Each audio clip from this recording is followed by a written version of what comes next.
Semiconductors lecture 1।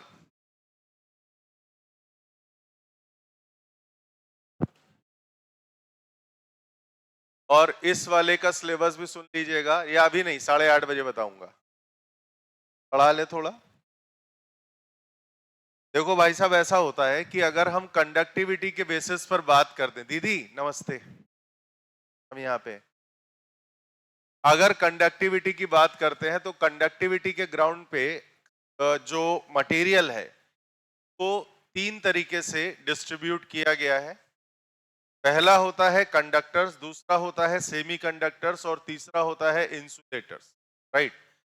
Semiconductor से पहली चीज तो ये जो पूरा एक चैप्टर तुम्हारा है सेमीकंडक्टर, फिर इसमें आएगा हम लोग डायोड, डायोड के बाद चले जाएंगे ट्रांजिस्टर, सिलेबस से शायद हट गया है, ठीक है। डायोड के बाद वैसे ट्रांजिस्टर में जाते but it's not in syllabus. उसके बाद हम लोग जाएंगे लॉजिक गेट, और इस हफ्ते में पूरा काम होगा विद न्यूमेरिकल, ठीक है। तो टेस्ट में कैसे क्या आएगा भी सब बता देंगे।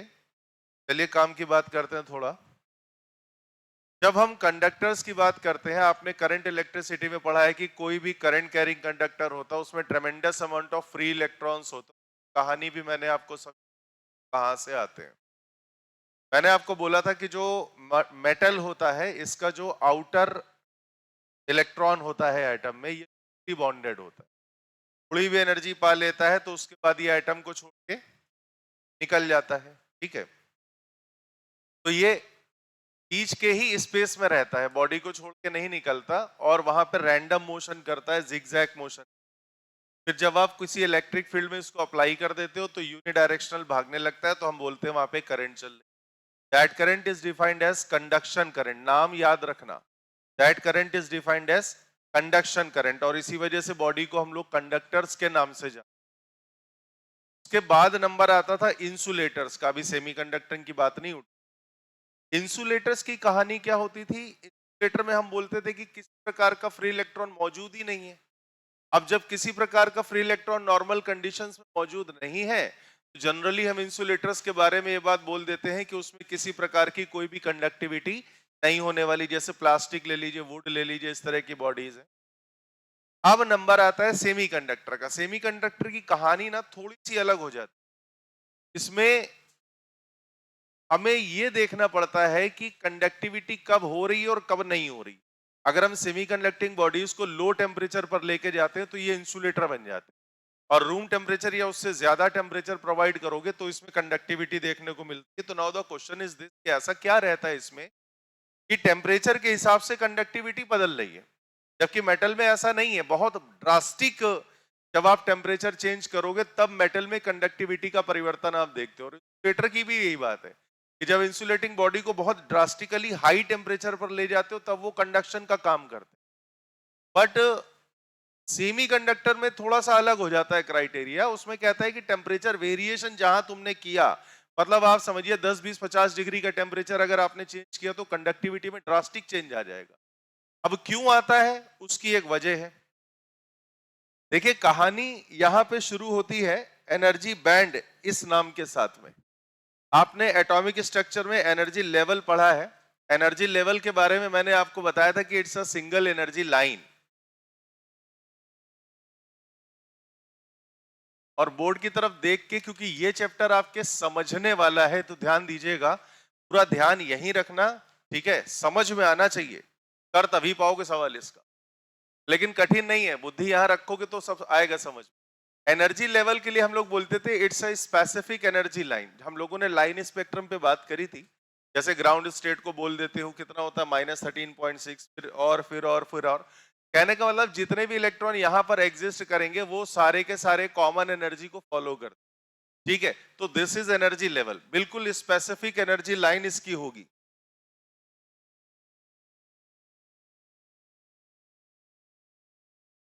इसकी एनर्जी लाइन बिल्कुल स्पेसिफिक होती। अब यहीं पर आता है एनर्जी बैंड। ये देखिएगा क्या होता है।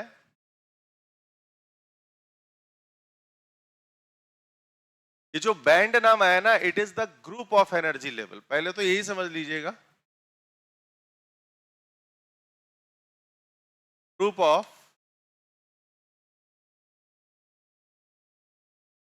एनर्जी लेवल जिसमें एनर्जी की वैल्यू स्लाइटली डिफर कर रही होगी, बहुत बड़ा अंतर नहीं होता, स्लाइटली डिफर कर रही होगी, बहुत कम अमाउंट से एनर्जीज की वैल्यू उसमें अंतर आ रहा होगा।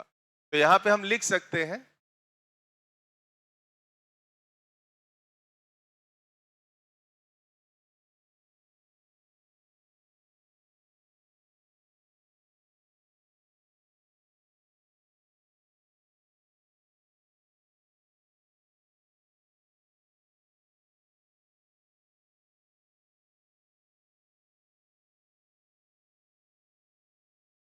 तो एनर्जी बैंड क्या हुआ, energy band is the group of energy level, और ये एक ऐसा ग्रुप होता है जिसमें एग्जिस्ट करने वाली एनर्जी लाइंस की जो एनर्जी होती है वो बहुत स्लाइटली चेंज हो सकती है, बहुत बड़ा अंतर नहीं होता। जैसे ये हो गया, ये हो गया, ये हो गया, मान लीजिए मैंने तीन यहाँ चार दिखा दिए, चलिए चार नहीं तीन आ रहे, चलो चौथा ऊपर बना दिया।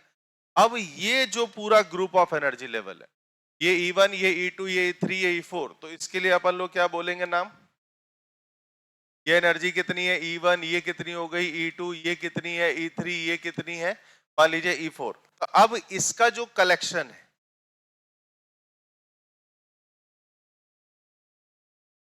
This is known as energy band. तो E1 से लेके E4 तक जो एनर्जी वेरिएशन आपको मिलेगा वो बहुत स्लाइट वेरिएशन मिलेगा, बहुत बड़ा वेरिएशन नहीं मिलेगा, तभी इस कलेक्शन ऑफ एनर्जी लाइंस को आप लोग नाम देते हो एनर्जी बैंड। ठीक है, अब क्वेश्चन ये आया कि ये क्यों बताया आपको, ये इस वजह से बताया कि जब हम सेमीकंडक्टर्स की बात करते हैं तो हमको दो तरह के एनर्जी बैंड मिलते हैं, एक मिलता है वैलेंस बैंड और एक मिलता है कंडक्शन बैंड। हालांकि ये भी क्यों मिलते हैं मैं इसकी भी वजह आपको पूरी समझा सकता हूँ, बट मुझे चलो हल्का फुल्का बता देते हैं।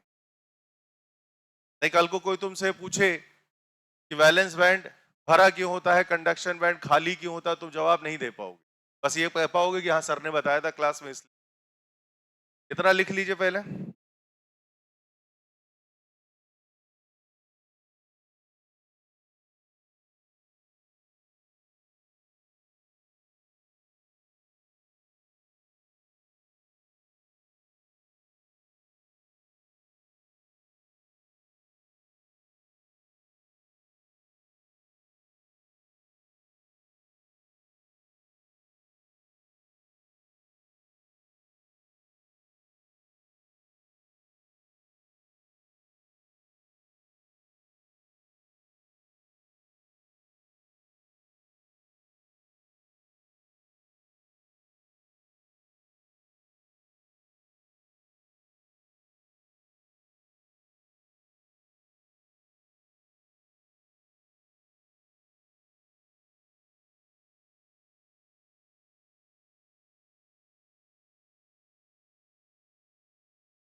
संडे के टेस्ट में आएगा न्यूक्लियस,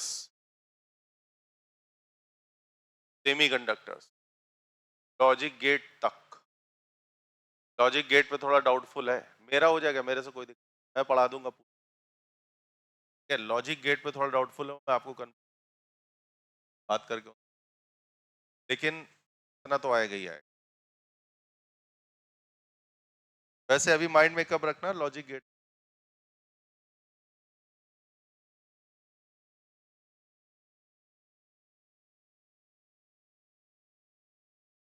हो गया कि अपने बैच में तो हो जाएगा, अपने बैच की टेंशन।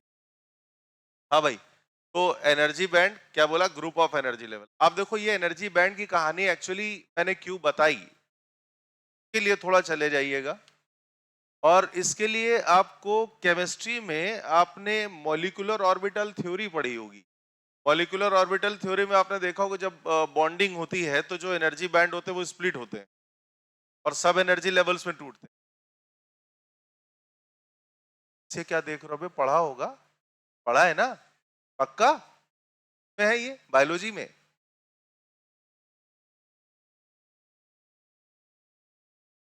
तो देखिए क्या होता है यहाँ पे कहानी।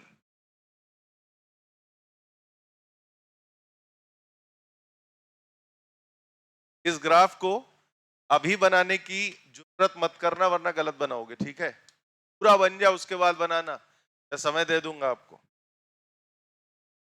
और एनसीईआरटी में बना हुआ है, लेकिन एनसीईआरटी पढ़ाने वाला कोई टीचर इस ग्राफ को कभी एक्सप्लेन ही नहीं कर पाता। ये बनता कुछ है, एक्सप्लेनेशन कुछ हो। दिक्कत क्या है ना, जो हमारे एटॉमिक ऑर्बिटल्स होते हैं वो 3D शेप में रहते हैं, और यहाँ जो हम एनर्जी लाइंस बनाएंगे वो 2D है। अब मेरी बात आप समझ गए होंगे, यहाँ बनेगा कुछ और एक्सप्लेनेशन कुछ तरह का जाएगा। तो ऐसा हुआ, एक पर्टिकुलर डिस्टेंस के बाद आप देखते होगे कि एटम आपस में इंटरेक्ट करना बंद कर देता है ना, कहता है लार्ज डिस्टेंस हमें मतलब।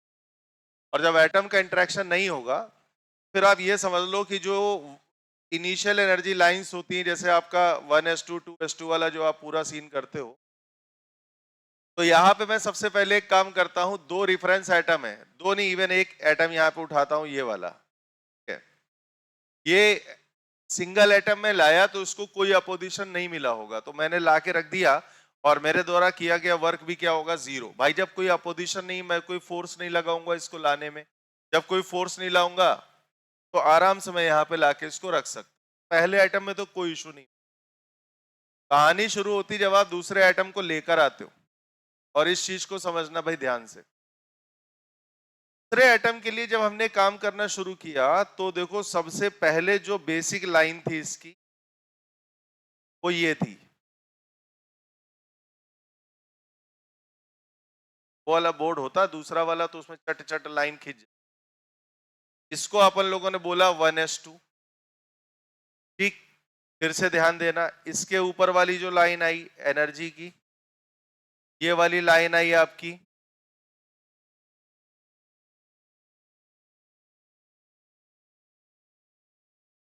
ये 1s2, ये 2s2, थोड़ा घुसा हुआ है मामला, देखते रहना। P वाला थोड़ा ऊपर चला जाएगा, पहले 3s2 आएगा।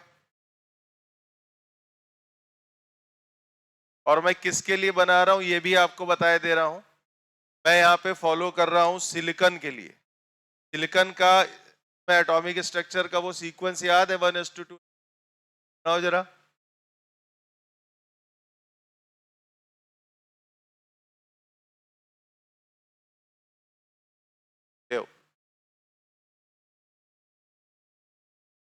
1s2 2s2 3s2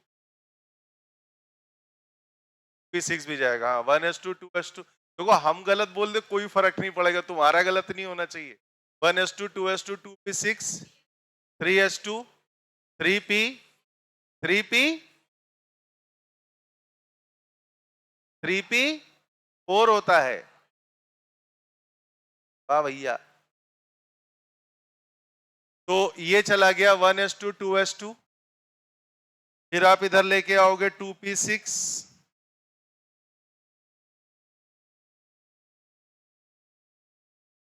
फिर 3s2,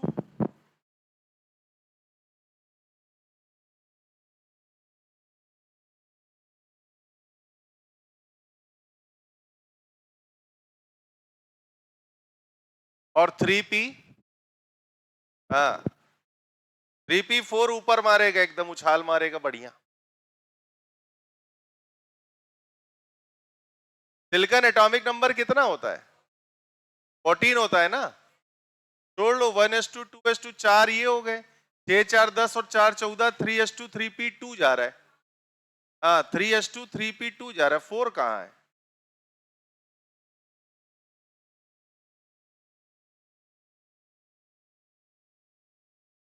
ये लाइन दोबारा बना देंगे।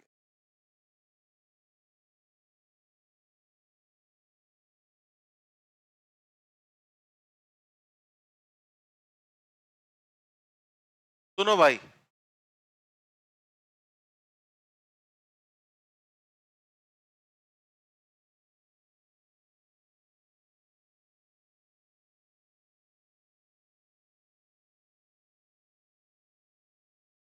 ये होगा, ठीक है? अब ये लाइन अंदर तक क्यों नहीं आई वो भी बताता हूं अभी, अब ध्यान से सुन। ये कोई जनरल डिस्टेंस है, मान लीजिएगा आर, ये रहा, ठीक, आर नॉट बोल दो चलो। अब ये आर नॉट वो दूरी है जिसके लिए मैं ये कह सकता हूं कि दो एटम का इंटरेक्शन, देखो अब घटना सुनिएगा क्या कर रहा हूं मैं। एक एटम यहां ऑलरेडी सिलिकॉन का लाके रख चुका था, मुझे बनाना है सिलिकॉन का क्रिस्टल। देखिए जनरल सॉलिड और क्रिस्टल में अंतर होता है। क्रिस्टल में जो एटॉमिक स्ट्रक्चर में रिजिडिटी होती है वो मैक्सिमम होती है, ये याद रखना, ठीक है। हम सॉलिड को क्रिस्टल में कन्वर्ट करते हैं ताकि वो और ज्यादा स्टेबल हो जाए। तो ध्यान से समझिएगा, एक सिलिकॉन का एटम वहां पड़ा ओरिजिन पर, दूसरा मैं यहां से लेकर आ रहा हूं। अब दूसरा एटम मेरे पास में है, अभी मैं इसके अंदर माइक्रोस्कोप लगा के देख रहा हूं कि एनर्जी में कोई फर्क नहीं पड़ा। क्यों नहीं पड़ा? क्योंकि आर नॉट के बाद मैं कह रहा हूं किसी प्रकार का कोई भी इंटरेक्शन दोनों के बीच में नहीं मिल रहा मेरे को, ठीक है, कोई बात नहीं, चलो आगे बढ़ते हैं। जैसे ही ये आर नॉट वाली लिमिट क्रॉस हुई, हमने देखा कि एटम्स के बीच में इंटरेक्शन शुरू हो गया। अच्छा एक बात बताइए, एटम्स के बीच में इंटरेक्शन से मतलब क्या होता है? एटम के बीच में इंटरेक्शन से मतलब होता है कि दोनों की जो इलेक्ट्रॉन डेंसिटी है वो एक दूसरे की तरफ खींच रही, क्योंकि जब बॉन्डिंग बनती है तो इलेक्ट्रॉन डेंसिटी ओवरलैप करती है, और जब परफेक्ट बॉन्डिंग बनती है तो सारे इलेक्ट्रॉन मिलकर सेम लेवल पर आ जाते हैं। This is the basic reason, this is the basic means of overlapping actually, है ना। तो एक मिनट, अंग्रेजी ज्यादा हो गई क्या? नहीं, तब ठीक है। हाँ यार हम पूछ लेते। तो क्या हुआ कि यहां पर आते ही ओवरलैपिंग शुरू हुई। ओवरलैपिंग का मतलब इलेक्ट्रॉन क्लाउड एक दूसरे की तरफ अप्रोच करने लगे होंगे। अब जैसे ही ये घटना शुरू हुई, आपकी स्प्लिटिंग थ्योरी काम करने, आप कहोगे सर ये लेवल आपने पूरे अंदर तक बना रखे, मैं कहूंगा बिल्कुल ऐसे ही बनेंगे। दो एटम इंटरेक्ट करें या ना करें, उनके इनर एनर्जी लेवल्स पर कोई भी फर्क नहीं पड़ता। आपने भी पढ़ा होगा ये कि जब भी बॉन्डिंग होती है तो हमेशा आउटर शेल्स काम आते हैं, ना कि इनर वाले। सही कह रहा हूं? तो अब ये जो आउटर वाला था, 3 वाला था, देखो इसके साथ क्या हुआ। जैसे ही आर नॉट के सेपरेशन से ये अंदर आया, ये टूटा, ये टूटा। और सुनना ध्यान से, ये टूटेगा तो ठीक, कैसे टूटेगा ये भी एक बात है। जितने इसमें सब एनर्जी लेवल्स होंगे, जैसे आप बोलते हो 3s2, आपने अगर वो स्पिन क्वांटम नंबर बनाए होंगे तो आप 2 खाने बनाते हो एस में, ऐसे 2 ब्लॉक बनाते हो कि नहीं बनाते हो? तो एक ब्लॉक एक सब एनर्जी लेवल, दूसरा ब्लॉक दूसरा सब एनर्जी लेवल, तभी तो हाफ हाफ स्पिन दिखाते हो, ठीक। तो ये 2 सब एनर्जी लेवल में टूटा। ये कितने में टूटेगा? 6। ध्यान सुनना, जिसमें केवल ऊपर वाला बना है, नीचे वाला बना है, बीच के 4 अंदर होंगे, उतना डेंस नहीं बनाते फिगर कभी भी, ठीक। तो ये कितने लेवल में टूटा? 6 लेवल में। ये कितने लेवल में टूटा? 2। फिर से सुनो, ये जब टूटा तो कितने लेवल मिले? 6। ये जब टूटा तो कितने लेवल मिले? 2। यहां लिखता जा रहा हूं, कोई दिक्कत नहीं है। यहां इसमें इलेक्ट्रॉन कितने हैं? 2। यहां कितने इलेक्ट्रॉन हैं? 2, ठीक। आगे सुनना, जैसे जैसे अब देखो आर नॉट पे ये घटना की शुरुआत हो गई एनर्जी लेवल की स्प्लिटिंग की। अब आप जैसे जैसे जैसे जैसे अंदर आ रहे हो, आप बताइए ओवरलैपिंग की जो टेंडेंसी है वो बढ़ती जाएगी। ओवरलैपिंग की टेंडेंसी बढ़ती जाएगी। ओवरलैपिंग का मतलब क्या है? सारे इलेक्ट्रॉन एक ही लेवल पर आ जाए। अब देखो यहीं पे कंफ्यूजन आता है। मैंने आपसे कहा था ना, बनेगा कुछ दिखेगा कुछ, तो क्या अंतर है? देखो अब एनर्जी लाइन कैसी है? वर्टिकल, ठीक है। अब मैं इसको बोल रहा हूं, ये एक्चुअली ये एक 3D फिगर होती है जो मैं लाइन के फॉर्म में बना रहा हूं। एटॉमिक ऑर्बिटल्स तो 3D होते हैं। जनरली कैसा शेप लेते हो? स्फीयर लेते हो ना। तो जब वो टूटेगा तो एक बात बताइए, लाइन में थोड़ी ना कन्वर्ट होगा। आप मेरी बात समझ रहे हो ना? टूटेगा तब भी तो 3D ही रहेगा वो, लेकिन बना ऐसा रहा हूं। समझ गए ना मेरी बात? तो अब ये ओवरलैपिंग कैसे शो कर रहा हूं, इस बात की जरा यहां पे थोड़ा सा ध्यान दीजिएगा। 3p वाले की जो एनर्जी होगी वो 3s वाले से ज्यादा होगी, नो डाउट।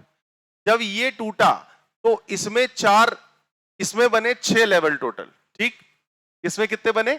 6 लेवल, ठीक। ध्यान से सुनिएगा, इसमें जो 6 बने उसमें एक हुई अपर एनर्जी लाइन और एक की हुई लोअर एनर्जी लाइन। या कम शब्दों में बात कर लो, जब ये 3p टूटा तो इसकी जो लोअर एनर्जी वाली लाइन थी और जब ये 3s टूटा, इसकी जो अपर एनर्जी वाली लाइन है, ये लाइन एक दूसरे की तरफ ऐसे आने वाली, जैसे जैसे दूरी कम कर रहे हो वैसे वैसे एक दूसरे की तरफ अप्रोच कर रही हो, एक समय ऐसा आएगा कि ये ऐसे मिल जाएंगी आपस में, ठीक। जहां मिली वहीं हमने बोला कि बॉन्ड बना। अब बात समझ आई? जहां मिली है, जहां ये इनकी मर्जिंग हो गई, वहां पे क्या बना? बॉन्ड। इतनी बात पहले बताओ, समझ में आई? बॉन्ड बनने का भाई साहब मतलब क्या होता है कि एटॉमिक जो इलेक्ट्रॉन्स है, जो तुम्हारा इलेक्ट्रॉन क्लाउड है, उसकी ओवरलैपिंग हो गई है, यही तो मतलब होता है बॉन्ड बनने का, ठीक है। देखिए बॉन्ड, फिर से एक बात बोल रहा हूं, बॉन्ड का बनना, ना ना ना ना, पहले इतना बनाऊंगा उसके बाद पे। तो मैं इसको आगे लेकर आया, मैंने कहा दूरियां जैसे जैसे कम हो रही हैं, यहां पर हमने बोला कि ओवरलैपिंग हो गई है, यानी ये इधर बनाया इसने बॉन्ड, ठीक। इतना। अभी सुनना,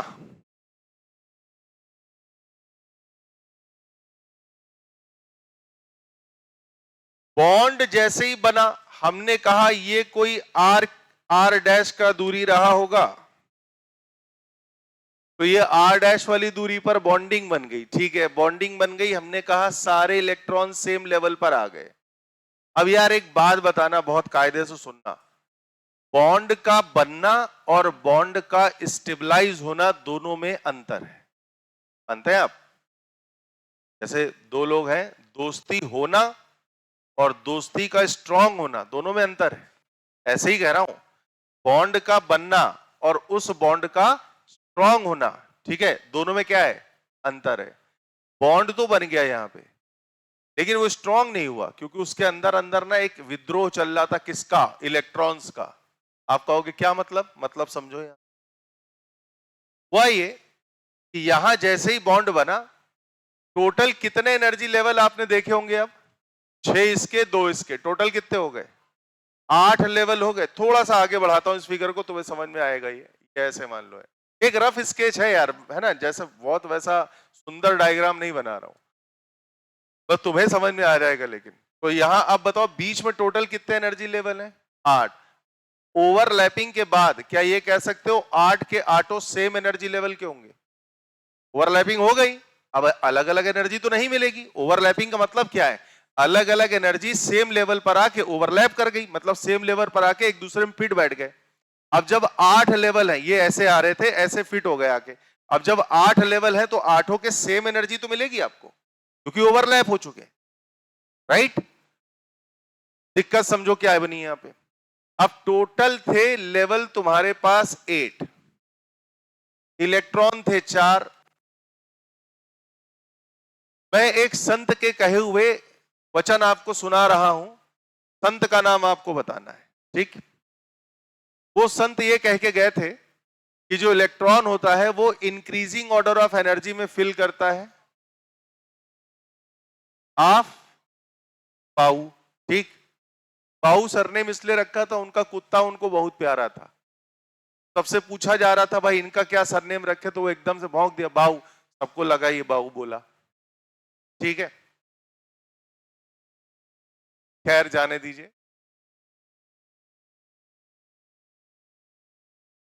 तो 8 लेवल थे, 4 इलेक्ट्रॉन थे, इसका मतलब 4 लेवल भरे होंगे, 4 खाली होंगे। क्या कहते हो? 8 लेवल है, 4 इलेक्ट्रॉन है, 4 भरे होंगे तो 4 खाली होंगे। अब भरे लेवल और खाली लेवल एक साथ नहीं हो सकते, क्योंकि आप भाऊ ये कह के गया, समझ जाओ आप क्या कह के गया, कि जो इलेक्ट्रॉन है वो इंक्रीजिंग ऑर्डर में फिल होते हैं। इसका मतलब जो फिल हो चुके हैं वो लोअर एनर्जी लेवल में जाएंगे, जो अनफिल्ड है वो अपर लेवल पर जाएंगे। स्टेबिलिटी तभी आएगी, आप वो ये कह के गया, ठीक। यहां सीन क्या देख रहे हो कि बॉन्ड बनते ही 8 लेवल है, जिसमें 4 भरे हैं, 4 खाली हैं, और वो आठों सेम एनर्जी लाइन को फॉलो कर रहे हैं, तो ये तो गलत बात है। बॉन्ड बन गया बट अभी भी वो स्टेबल नहीं हुआ, तो सोचा गया भाई क्या करें। करने के लिए आपके पास कुछ नहीं था सिवाय ये दूरी को कम करने के। तो ये हुआ, चलो भाई इस दूरी को और कम करते हैं। दूरी कम करते जा रहे थे, ये लेवल इस तरह से आए। अचानक से एक घटना घट गई, मालूम है क्या? एक बार फिर से यहां पर स्प्लिटिंग हुई, दोबारा स्प्लिटिंग हुई। पहली स्प्लिटिंग यहां हुई थी बॉन्ड बनाने के लिए, दूसरी स्प्लिटिंग यहां पर होगी स्टेबिलिटी को दिलवाने के लिए। ये नेचुरल प्रोसेस है, ये स्प्लिटिंग कोई नहीं कराता, अपने आप होती है। बात समझ गए? तो एक बार फिर से यहां पर स्प्लिटिंग हुई और ये इस तरह से एनर्जी लाइंस मूव कर गई, और एक ऐसे, इसको थोड़ा सा यार सम्मान के साथ बनाएंगे, कुछ कुछ ऐसे जाता है ये, समझ गए? अब थोड़ा इस लाइन को तुम सीधे कर दो, थोड़ा और घुमा दो, उससे फर्क नहीं पड़ता, बट तुमको ये मालूम होना चाहिए कि एक बार फिर से यहां पर स्प्लिटिंग होगी, ठीक? और स्प्लिटिंग कहां हुई ये इंपॉर्टेंट है। जिस डिस्टेंस पर स्प्लिटिंग हुई उस डिस्टेंस को बुलाते हो ए, और ए का नाम होता है इक्विलिब्रियम डिस्टेंस। अभी मैं लिख दूंगा, यहां स्पेस नहीं है मेरे पास। इस ए का नाम होता है इक्विलिब्रियम डिस्टेंस, ध्यान रखिएगा। और इसी इक्विलिब्रियम डिस्टेंस पर क्रिस्टल का फॉर्मेशन होता है, क्रिस्टल जो कि मोस्ट स्टेबल स्टेट, क्योंकि अब इसके पास बोलने लायक कुछ बचा नहीं। इसमें जो दोबारा स्प्लिटिंग हुई, जो चार भरे थे वो यहां नीचे निकल गए, नाम पड़ा वैलेंस बैंड। क्या नाम पड़ा? Valence band. आवाज ही नहीं आ रही, बुझ गए क्या? क्या नाम पड़ा? Valence band. दूसरे वाले का नाम पड़ा कंडक्शन बैंड। जो वैलेंस बैंड था वो लोअर एनर्जी लाइंस के ग्रुप को लेके चला गया, तभी बैंड नाम पड़ा। आपने बैंड अभी देखा क्या होता है एनर्जी का। जो कंडक्शन बैंड था वो एक अपर एनर्जी लेवल्स के ग्रुप को लेके चला गया, दैट इज कंडक्शन बैंड। कोई भी स्ट्रक्चर हो, ये खाली होता है और ये भरा होता है, ये याद रख, क्योंकि ये टूटते ही इसी बेसिस पे। कोई भी स्ट्रक्चर हो, मेटल में भी यही घटना मिलेगी, कुछ अलग तरह का होता है, माइनर अंतर होता है, लेकिन कंडक्टिविटी में बहुत फर्क पड़ जाता है उससे। बेसिक स्ट्रक्चर मेटल सेमीकंडक्टर्स या कंडक्टर सेमीकंडक्टर और इंसुलेटर्स में यही मिलता है, बेसिक स्ट्रक्चर यही मिलेगा हर एक में, ठीक? तो वो लेवल जो फील्ड थे वो कहलाए वैलेंस, हमेशा भरे रहेंगे, कभी खाली नहीं होता ये, क्योंकि उसी बेसिस पे ही टूटा है भाई। और दूसरा हो गया तुम्हारा कंडक्शन बैंड, खाली रहता है, लेकिन मेटल्स में कुछ कहानी होती, बताऊंगा थोड़ी देर में। फिलहाल ये घटना समझ में आई। और जिस पर्टिकुलर दूरी पर ये ब्रेकडाउन हुआ है, दोबारा से स्प्लिटिंग हुई है, दैट दूरी इज डिफाइंड एज, मैं यहां तो लिख ही सकता हूं,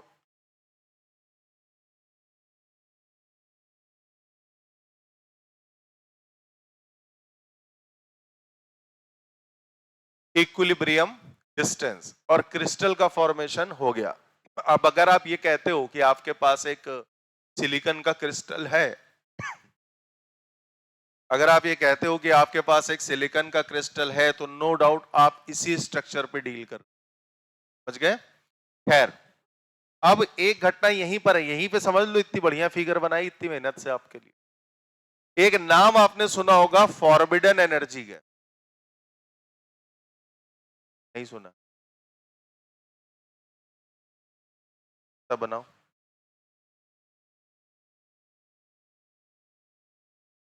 बनाना क्या है, फोटो खींच लो चाहो तो। ये कहां तुम इतनी लाइन खींचोगे यार, भाई फोटो खींच लो। 3 रुपए, 5 रुपए, 2 रुपए में प्रिंट निकल आता है छोटा सा, वहीं चिपका लेना अपने नोट्स में। बनाओगे कैसे जल्लाद टाइप के लोग?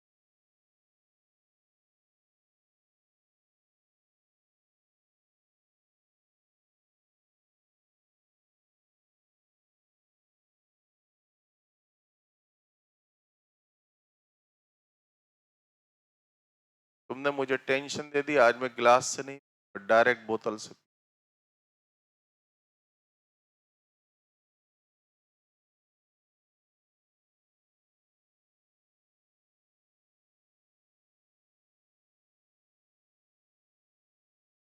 सुनो, 1 मिनट का समय दे रहा हूं ज्यादा से ज्यादा, अगर तुमने सजाने की कोशिश करी, समझे रही ना, ये हमारी सराफत है जो इतना बताया, नहीं तो सीधे लिखता वैलेंस बैंड कंडक्शन बैंड, होती कहानी यहीं से शुरू। लेकिन कोई अगर मान लो कोई रीजनिंग इस पे आ जाती तो तुम फंस जाते।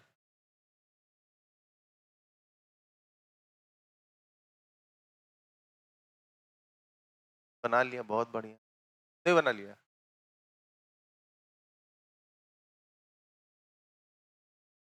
बन गया भाई, बन गया, इधर सबका बन गया। फोटो खींची? हाँ बस ठीक।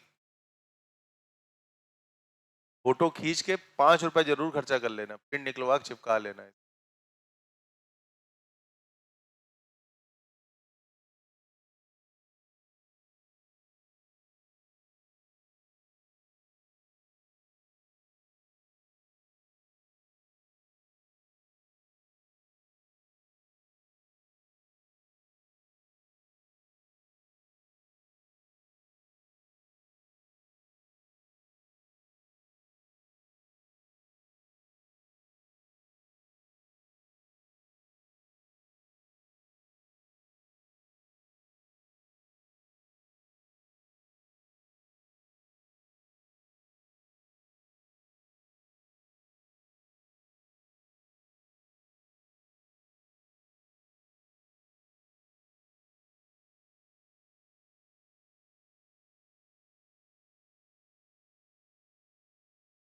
हम सब्जी वब्जी ले आए क्या उधर जाके?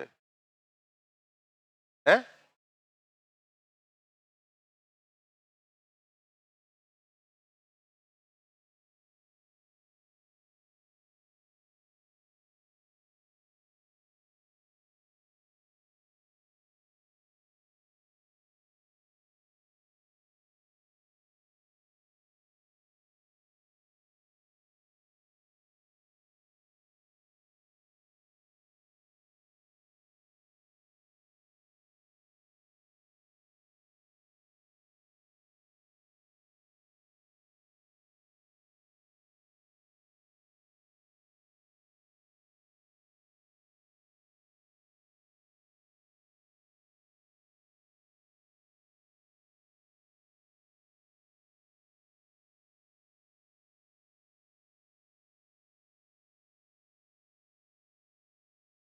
हाँ हाँ। है? क्या कह रही हो? हाँ, दोबारा जो स्प्लिटिंग हुई है वो स्टेबिलिटी गेन कराने के लिए हुई। पहली स्प्लिटिंग हुई है बॉन्ड बनाने के लिए, क्योंकि तुमको आर नॉट डिस्टेंस पे दिखाई दे रही है, ठीक है। दूसरी स्प्लिटिंग जो एक ही डिस्टेंस पे रहा है वो स्टेबिलिटी गेन करवाने के लिए हुई है, जिसमें भरे हुए अलग निकल गए, खाली वाले अलग निकल गए। ठीक, स्टेबिलिटी तभी मिलेगी। भैया चले आगे? बन गया?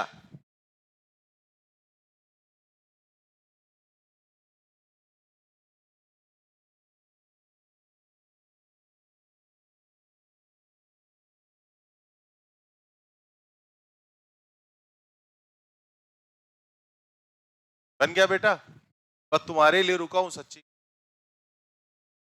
तुमसे कह रहे हैं। हो गया? चले भाई आगे। हाँ सुनो, एक ये तो तुमने देख लिया वैलेंस बैंड क्या है, आपने लिखा वैलेंस बैंड वो लेवल है जो कंप्लीटली फिल्ड होता है। कंडक्शन बैंड क्या है? वो एनर्जी ग्रुप है जो एम्प्टी रहता है। अब इन दोनों के बीच में एनर्जी डिफरेंस आएगा नहीं आएगा? भाई तभी तो अलग हुए हैं। तो ये जो एनर्जी की लाइन आप देख रहे हो, इस लाइन को यानी इस गैप को ईजी के नाम से बुलाते हैं और इसका नाम होता है फॉरबिडन एनर्जी गैप।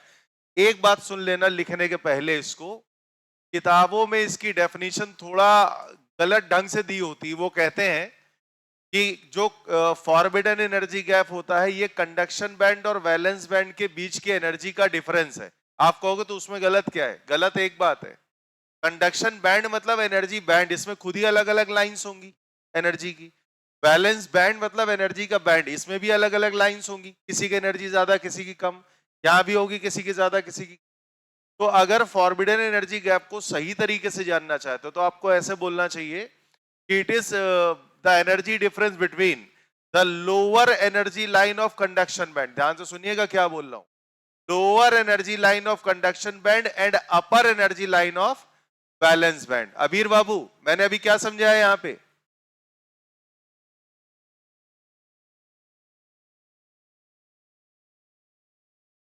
सुधर जाओ, नहीं हफ्ते भर बचे हैं, दुनिया खेलेगी तुमसे। और क्या, अबीर नहीं खेलते हैं होली में क्या?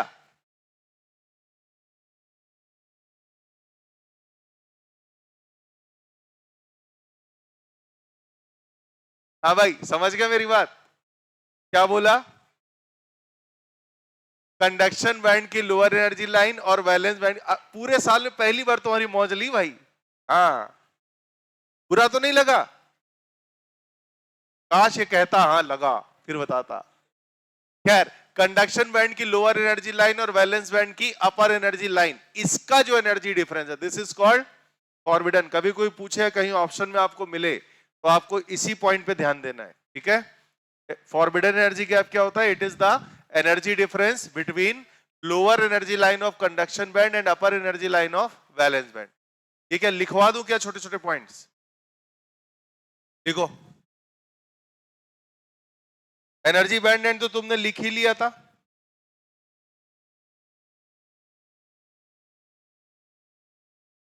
पहला लिखिए valence band.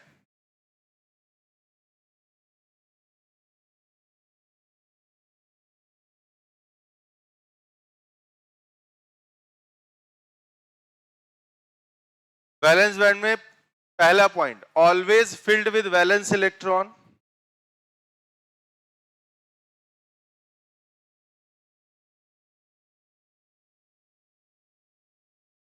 Always filled with valence electron, देखा? दूसरा लिखिएगा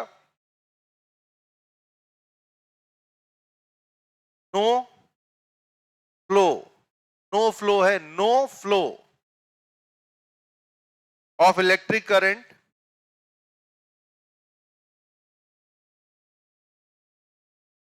due to valence band electron.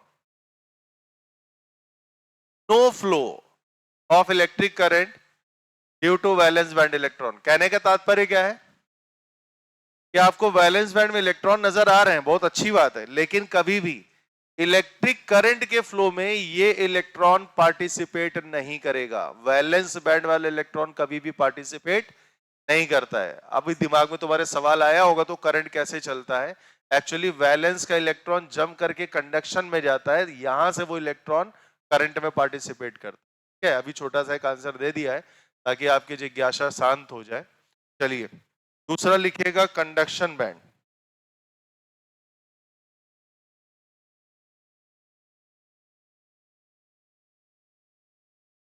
दूसरा लिखना conduction band.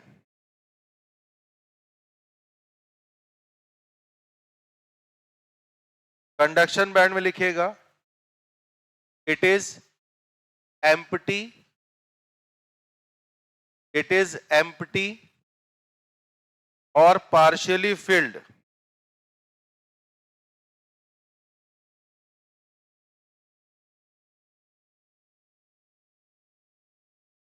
it is empty or partially filled with electrons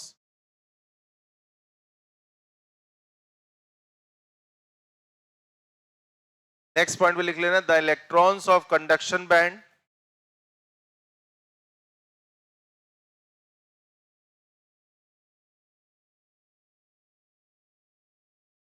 the electrons of conduction band will participate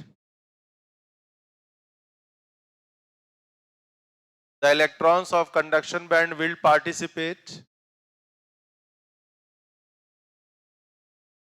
for conduction of electric current will participate for conduction of electric current। फिर से एक नाम तुम्हारे सामने आ रहा है जो अक्सर किताबों में गलत तरीके से समझाया गया है, लिखिए फर्मी लेवल। अभी फॉरबिडन बोला था, फॉरबिडन की बात नहीं कर रहा हूं, दूसरा एनर्जी लाइन दे रहा हूं तुमको, फर्मी लेवल लिखिएगा, फर्मी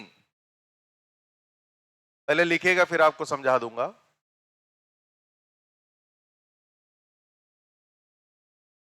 देखिए सुन लो अच्छा, पहले फर्मी लेवल क्या होता है? जैसे वैलेंस बैंड के इलेक्ट्रॉन है, आपने देखे कि यहाँ पे इलेक्ट्रॉन बैठे हुए हैं, सारे आराम कर रहे हैं, कंडक्शन बैंड खाली पड़ा है। सेमीकंडक्टर्स की कहानी यही होती है। तो आपने पार्शियली फिल्ड लिखा है, वो मेटल्स के लिए होता है, कंडक्टर्स के लिए, ठीक है? सेमीकंडक्टर में खाली होता है। तो मैं अभी एक कहानी आपको यहाँ पे समझा रहा हूँ। वैलेंस बैंड में सारे इलेक्ट्रॉन बैठ के रेस्ट कर रहे हैं, बात समझो। अब रेस्ट तो कर रहे हैं, ठीक है, लेकिन इनकी अपनी एनर्जी लाइन अलग अलग होगी।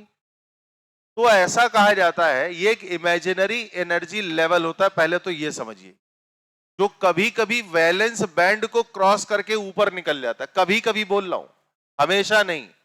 कभी कभी वैलेंस बैंड की लेवल को क्रॉस करके थोड़ा सा ऐसे ऊपर आ जाएगा, लेकिन कहलाएगा वैलेंस बैंड में ही। समझ गए ना? कहलाएगा वैलेंस बैंड में ही, क्योंकि जो फॉरबिडन एनर्जी गैप होता है, इसमें कभी भी कोई इलेक्ट्रॉन स्टे नहीं करता है नॉर्मल कंडीशंस में, राइट? फॉरबिडन एनर्जी गैप एक ऐसा एनर्जी गैप है, देखो इसको बोलते हैं फॉरबिडन एनर्जी गैप या फॉरबिडन एनर्जी बैंड। ठीक है, आप एनर्जी गैप या एनर्जी बैंड बोल रहे हो या एनर्जी लेवल भी बोल देते हो कभी कभी, बट इसमें कभी भी कोई भी इलेक्ट्रॉन नॉर्मल कंडीशंस में स्टे नहीं करेगा। नॉर्मल छोड़ो, एबनॉर्मल में भी नहीं करता, ठीक? बट इसी के विपरीत एक नया एनर्जी लेवल, जो कि एक इमेजिनरी एनर्जी लेवल बोला जाता है, वो होता है फर्मी लेवल। फर्मी लेवल क्या होता है? ज्यादातर तो तुम्हें वैलेंस बैंड का टॉप मोस्ट एनर्जी लाइन मिलता है। मतलब ये कह सकते हो कि वैलेंस बैंड का वो एनर्जी लेवल जहां पर इलेक्ट्रॉन एग्जिस्ट कर सकता है या कर रहा है, that is Fermi level.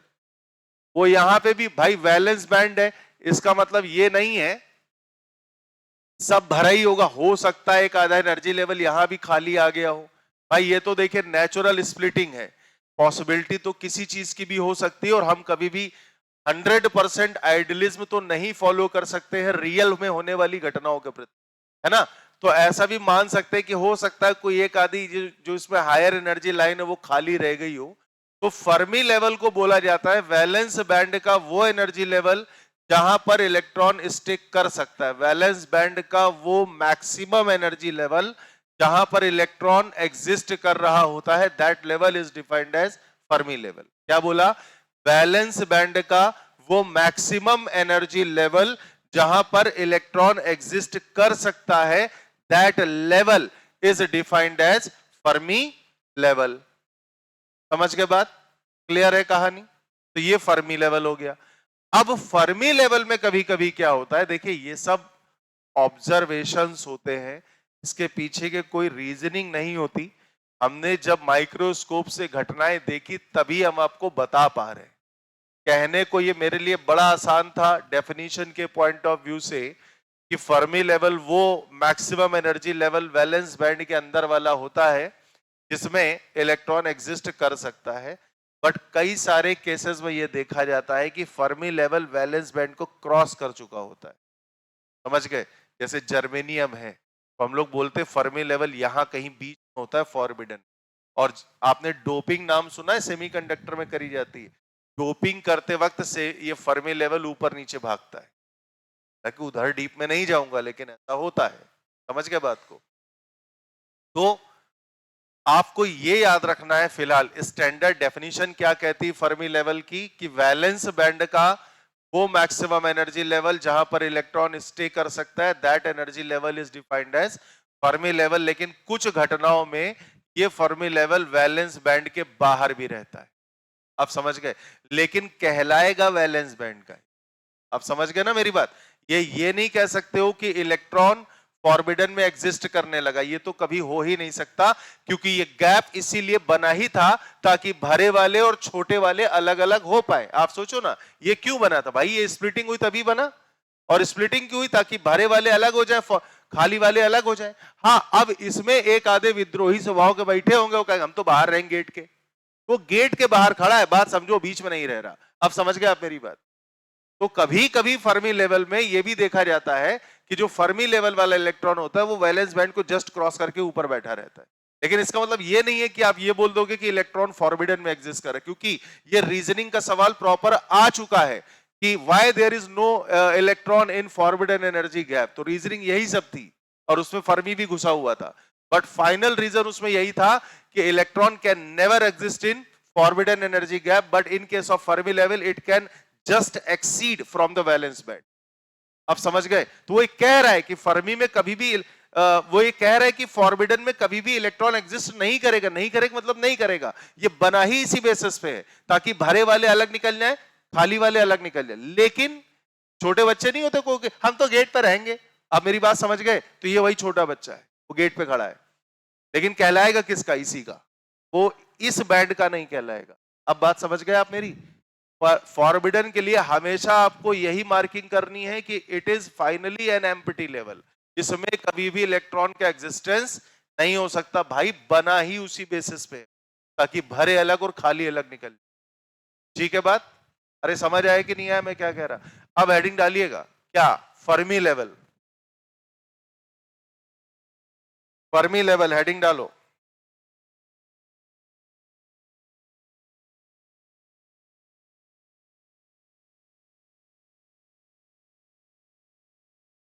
Fermi level mention करिएगा। It is the highest energy level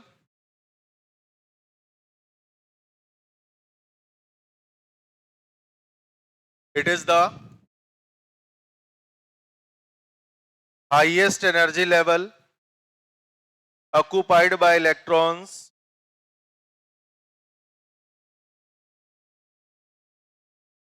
in valence band।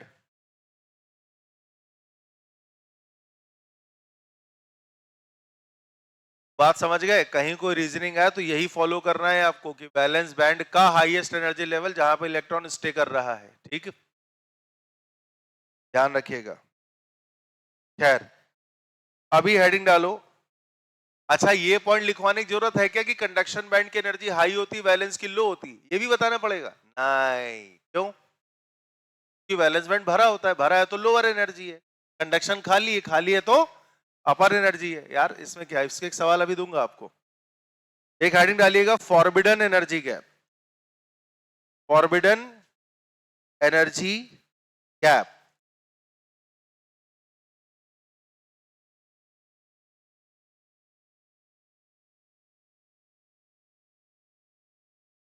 Forbidden energy gap लिखा?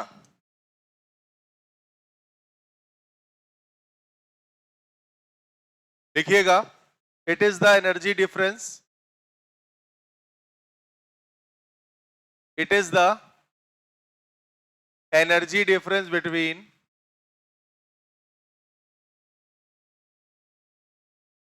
Lower line of conduction band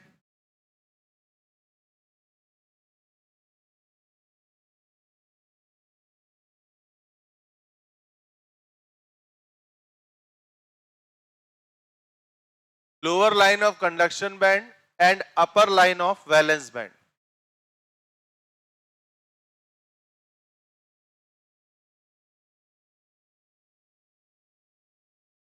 It is the energy difference between lower line of conduction band and upper line of valence band।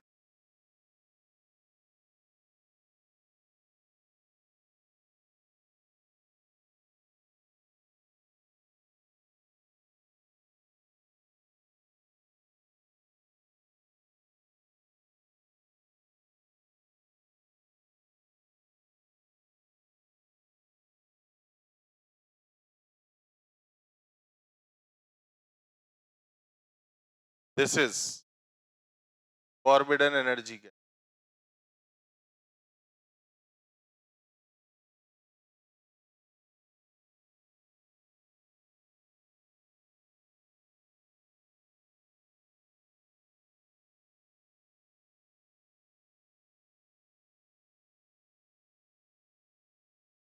और ये valence electron है valence band में, वो खाली दिखाए।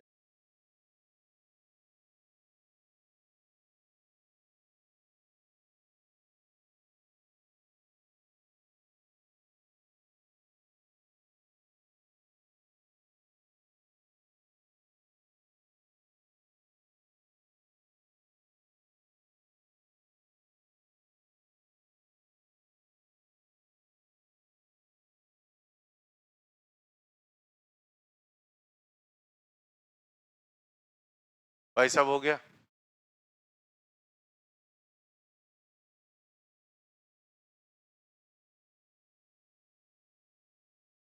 अब देखिएगा, इस एनर्जी क्राइटेरिया के बेसिस पर यानी वैलेंस बैंड कंडक्शन बैंड की थ्योरी के बेसिस पर कंडक्टर, सेमीकंडक्टर और इंसुलेटर्स को कैसे अलग किया जाता है, एक हेडिंग डालिएगा कंडक्टर्स। पहले बताइए हो गया सबका?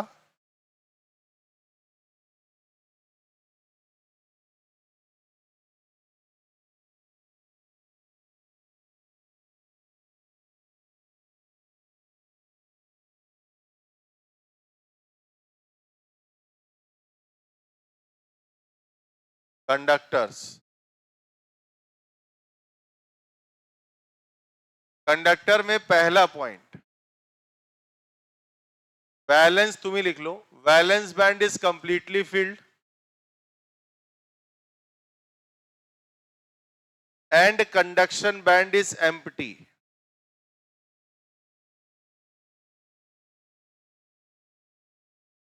Valence band is completely filled and conduction band is empty, लिखा इतना। आगे कंटिन्यू रखिएगा, but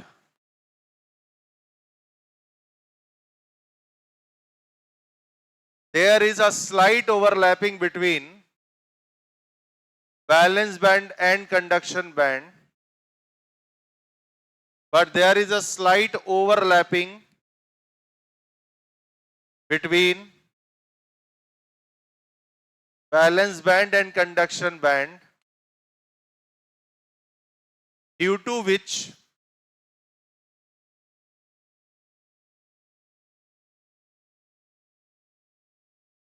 the conduction band is partially filled. Yes, in due to which the conduction band is partially filled. और इसी वजह से तो आपके कंडक्टिंग बॉडीज होती हैं उसकी कंडक्टिविटी हाई भी रहती है। अभी बताऊंगा ये कैसे काम करता है। हो गया, ये बन गया, जल्दी बना लो, छोटी अरे यार।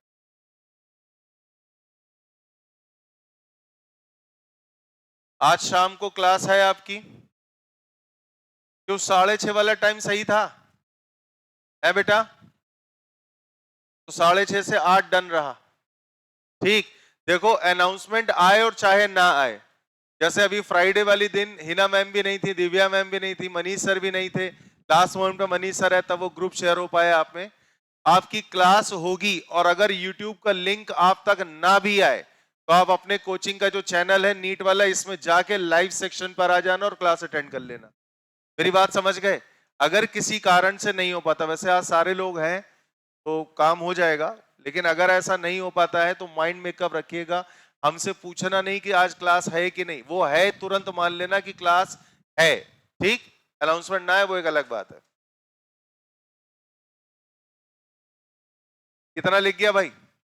है जी? अच्छा, अब आगे सुनो। तो कंडक्टर्स में क्या हुआ कि वैलेंस बैंड कंप्लीटली फिल्ड था, कंडक्शन बैंड एम्प्टी था, लेकिन क्या हुआ, ये स्ट्रक्चर ऐसा होता है कि कंडक्शन और वैलेंस बैंड के बीच में एक ओवरलैपिंग होती, मतलब कंडक्टिंग बॉडीज में जब स्प्लिटिंग होती है तो वो पूरी तरह से अलग नहीं हो पाते। ठीक, अब मैंने ऐसा क्यों कहा कि इसमें हाई कंडक्टिविटी मिलेगी, इस वजह से, तो इसके लिए आपको इस वाली फिगर पे आना पड़ेगा। आपने थोड़ी देर पहले रिमार्क एक लिखा था कि वैलेंस बैंड का इलेक्ट्रॉन कभी भी करंट के कंडक्शन में काम नहीं आता है। करंट के कंडक्शन में इलेक्ट्रॉन तब काम आएगा जब वो कंडक्शन बैंड में होगा। अब जरा कहानी समझिए, मैं एक फोटोन थ्योरी आपको यहाँ पे समझा रहा हूँ, जो फोटो इलेक्ट्रिक में आप इस तरह का काम देख चुके हो। मैंने यहां से एक फोटोन डाला इधर, राइट, मैंने यहां से एक फोटोन डाला, या किसी भी दूसरे मेथड से इसको एनर्जी दे दी, जरूरी नहीं फोटोन को हीट कर दिया, मान लो, बहुत सारे रास्ते हैं। अब फोटोन की एनर्जी लेकर ये कहा गया, ये इलेक्ट्रॉन यहां पे पहुंच गया। ठीक, ऐसे ही कई सारे फोटोन डाल दिए, पूरा एक बंच ऑफ फोटोन डाला, तो ये जो इलेक्ट्रॉन है ईजी वाली एनर्जी को ओवरकम करके कहां पहुंचते चले गए, ये सारे इलेक्ट्रॉन कंडक्शन बैंड में पहुंच गए, मान लो, पहली बात। अब यहां पे आपको दो नए नाम मिलेंगे, जिसमें एक नाम आप सुन चुके, जैसे ही वैलेंस बैंड का इलेक्ट्रॉन कंडक्शन बैंड में पहुंचा तब ये कहलाने लगा फ्री इलेक्ट्रॉन। ठीक, ये इलेक्ट्रॉन थ्योरी है, अलग से काम करती है, ध्यान से समझ। मेटल में जो हम लोग पढ़ाते हैं वो अपनी जगह सही है, क्योंकि वहां हम एनर्जी के बेसिस पे बात आपसे नहीं करते, वहां हम बीच के एटॉमिक स्पेस के बारे में बात करते हैं कि जो फ्री इलेक्ट्रॉन होता है वो बीच में घूमता रहता है ना। यहाँ पे एग्जैक्ट थ्योरी चल रही। क्या हुआ, बैलेंस बैंड से जो इलेक्ट्रॉन था वो सीधे कहां पहुंचा, कंडक्शन बैंड में। अभी आप इसको फ्री इलेक्ट्रॉन का नाम दे सकते हो, कोई दिक्कत नहीं। अब जैसे मैंने यहां पर इलेक्ट्रिक फील्ड अप्लाई करी तो ये कंडक्शन बैंड का electron conduction band to conduction band move करता चला जाएगा, जिसको हम लोग बोलते हैं कि the current is conducting in the wire या इन द कंडक्टर। आप नाम पे जाओ ना, देखो ना ये कौन सा बैंड है, कंडक्शन बैंड। करंट के लिए कौन सा वर्ड यूज करो, कंडक्शन। तो इसका मतलब कौन सा बैंड काम कर रहा होगा, कंडक्शन बैंड ही काम कर रहा होगा, और तभी बॉडी का नाम भी कंडक्टर पड़ गया। आप मेरी बात समझ गए कि नहीं। तो करंट का कंडक्शन कैसे हुआ, जब वैलेंस का इलेक्ट्रॉन किसी भी रास्ते से एनर्जी लेकर कंडक्शन में पहुंचेगा, और एक बार अगर ये कंडक्शन में पहुंच गया तब आप यहां से इजीली कंडक्शन बैंड के द्वारा करंट को पास ऑन करवा सकते हो बॉडी से, यानी करंट का कंडक्शन करवा सकते हो। कंडक्शन नाम इसीलिए रखा जाता है कि बैंड ही कंडक्शन बैंड। और ये जब चलता है तो ये कंडक्शन बैंड से एक कंडक्शन बैंड, भाई ऐसा एक स्ट्रक्चर तो होगा नहीं, ऐसे तो कई सारे इनफाइनाइट कनेक्टिंग में होंगे, वो सारा कंडक्शन बैंड को फॉलो करता हुआ चलता है। ये वाला इलेक्ट्रॉन मूव नहीं करता, ये रिजिड होता है, ये स्टेबलाइज है। आप समझो ना, ये भरा इलेक्ट्रॉन है लोअर एनर्जी स्टेट में, तो स्टेबलाइज होकर बैठा हुआ है यहाँ पे। तभी तो मैंने कहा था सारे इलेक्ट्रॉन कुर्सी लगा के बैठे हुए हैं, समझ गए। अब ये बैठा है तो उठेगा नहीं, कहेगा पहले हमको उठा के यहाँ बाहर ले चलो, उसके बाद हम जाएंगे आगे। आप समझ गए ना मेरी बात को, ये कंडक्शन बैंड काम करता है। अब मेटल में कंडक्टिविटी ज्यादा क्यों होती है, अगर मान लीजिए सेमीकंडक्टर है तो तुमको एनर्जी अलग से प्रोवाइड करनी पड़ रही है, नॉर्मल सी बात है, रूम टेम्परेचर से ज्यादा ही दोगे एनर्जी तुम। अब यहाँ पे क्या कहानी है, ये तो रूम टेम्परेचर पे ही काम हो गया तुम्हारा यार। देखो बैलेंस का इलेक्ट्रॉन का कुछ पार्ट कहां निवास कर रहा है, जाके कंडक्शन में बैठा है, और जैसे ही तुमने इलेक्ट्रिक फील्ड लगाई ये इलेक्ट्रॉन आगे बढ़ता चला जाएगा, हो गया करंट कंडक्शन आसानी से। तभी ये बात बोलते हैं कि जितने टाइप के भी कंडक्टिंग बॉडीज होती में कंडक्शन बैंड में कुछ इलेक्ट्रॉन पार्शियल ओवरलैपिंग की वजह से मिल जाते हैं, जिस वजह से कंडक्टिंग बॉडीज में करंट का कंडक्शन आसान होता है। ये वही इलेक्ट्रॉन है जिन्हें आप फ्री इलेक्ट्रॉन का नाम देते हैं। समझ गए बात, क्लियर है कहानी है।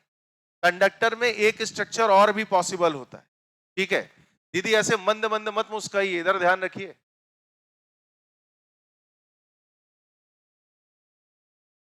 जाने कौन सी तुम लोग बात कर रहे हो, मुस्कुरा रहे हो, है किस बात पे मुस्कुरा रहे हो, अच्छा बताओ। नहीं बताएंगे सर, बता तो सकते ही नहीं कौन सी बात है, अगली गई। चलो इधर देखो,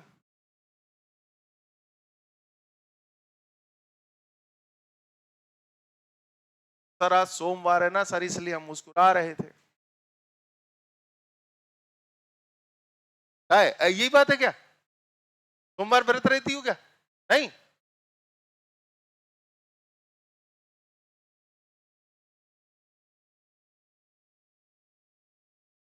मतलब कैसा राक्षस टाइप का आदमी तुमको पढ़ाता है, जो बिल्कुल मौके ढूंढता है तुम लोग की मौज लेने के, फिर भी ऐसे कर्म कांड करते हो।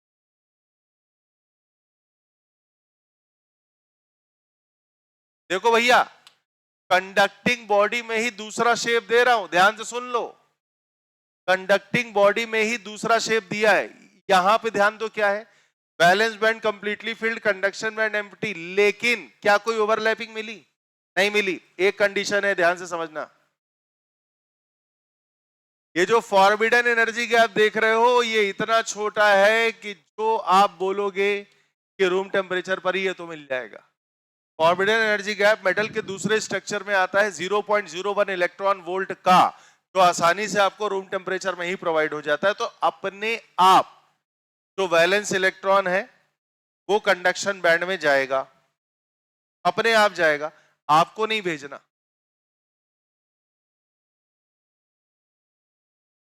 बात समझ में आई। मैंने आपसे कहा था कि आपको दो नए नाम मिलने वाले हैं। दो नए नाम में पहला नाम मैंने कहा था आपको मालूम है, फ्री इलेक्ट्रॉन के नाम से। अब यहां पे समझना, आपको सीन एकदम क्लियर रहेगा। अगर वैलेंस बैंड का इलेक्ट्रॉन कंडक्शन बैंड में जा रहा है तो नो डाउट वैलेंस बैंड में इस इलेक्ट्रॉन का एक गैप बना होगा, बना होगा कि नहीं। और यहां से क्या एक इलेक्ट्रॉन की डेफिशिएंसी आई होगी कि नहीं भैया? तो ये डेफिशिएंसी दिखाने के लिए पहले तो तुम इसको रखोगे पॉजिटिव चार्ज, और ये यहां पे एक्सेस इलेक्ट्रॉन है तो कौन सा चार्ज मिलेगा? नेगेटिव। अबे यार सीधी बात है, बॉडी पहले भी न्यूट्रल थी, बाद में भी न्यूट्रल ही रहेगी, बिकॉज चार्ज इज कंजर्व्ड। ठीक है, यहां पे भी वही घटना हुई। क्या हुई? ये हुई, यहां प्लस का चार्ज और यहां माइनस का चार्ज। ये जो स्पेसी बनी है, जो इलेक्ट्रॉन की डेफिशिएंसी को दिखा रही है, इसको बुलाते हैं होल। और इस बंदे को लिखते हैं फ्री इलेक्ट्रॉन। कुछ आई बात समझ में? तो जब वैलेंस का इलेक्ट्रॉन कंडक्शन बैंड में जाता है तो जो डेफिशिएंसी देकर जाता है उस डेफिशिएंसी का नाम होता है होल, और ये एटम्स के बीच के बॉन्ड्स में ही बनती है, कहीं बाहर नहीं रहती। और ये बन जाता है फ्री इलेक्ट्रॉन जो नेगेटिव चार्ज को लेकर जाता है। इस वजह से भी हम लोग पॉजिटिव चार्ज बोल देते हैं। अब कंडक्टिविटी यहां भी बड़े इजीली हो रही, क्यों? क्योंकि फॉरबिडन एनर्जी गैप में जितनी एनर्जी तुमको दिख रही that is 0.01 electron volt, and this energy is practically very low. ठीक है ना? तो यहां भी कंडक्टिविटी हाई रहेगी। जैसे ही आप किसी मेटेलिक बॉडी को रूम टेम्परेचर पर लाओगे, तुरंत चट चट चट इलेक्ट्रॉन ऊपर कूद के पहुंच जाएगा, नीचे बन जाएगा होल, ऊपर मिल जाएगा फ्री इलेक्ट्रॉन। तो कंडक्टिविटी के दो रीजन मिले, एक तुमको डायरेक्ट मिला, दूसरा इनडायरेक्ट मिला। आप कहोगे मतलब सुनो कायदे से। कंडक्टिविटी का पहला रीजन तो तुमको मिला कि जो इलेक्ट्रॉन है वो कंडक्शन बैंड में चला गया और कंडक्टिविटी में पार्टिसिपेट कर गया। दूसरा रीजन ये भी तो कह सकते हो कि जो होल है वो वैलेंस बैंड में बना और कंडक्टिविटी में पार्टिसिपेट कर गया। कह सकते हो कि नहीं? भाई आप करंट के चलने के दो रीजन देते हो। चलिए एक मेटेलिक वायर की बात कर लेता हूं। अगर आप एक स्टैंडर्ड डेफिनेशन करंट की बोलते हो तो आप पॉजिटिव चार्ज का फ्लो दिखाते हो, बोलते हो कि नहीं? आप क्या बोलते हो? Delta Q by delta T, और डेल्टा क्यू में आप प्लस का चार्ज लगाते हो, जबकि वास्तविकता यह है कि पॉजिटिव चार्ज तो कभी फ्लो ही नहीं होता। फ्लो क्या होता है? इलेक्ट्रॉन। तो करंट के लिए जो एक एक्चुअल रीजन है इलेक्ट्रॉन का फ्लो, वो भी तुम लेते हो।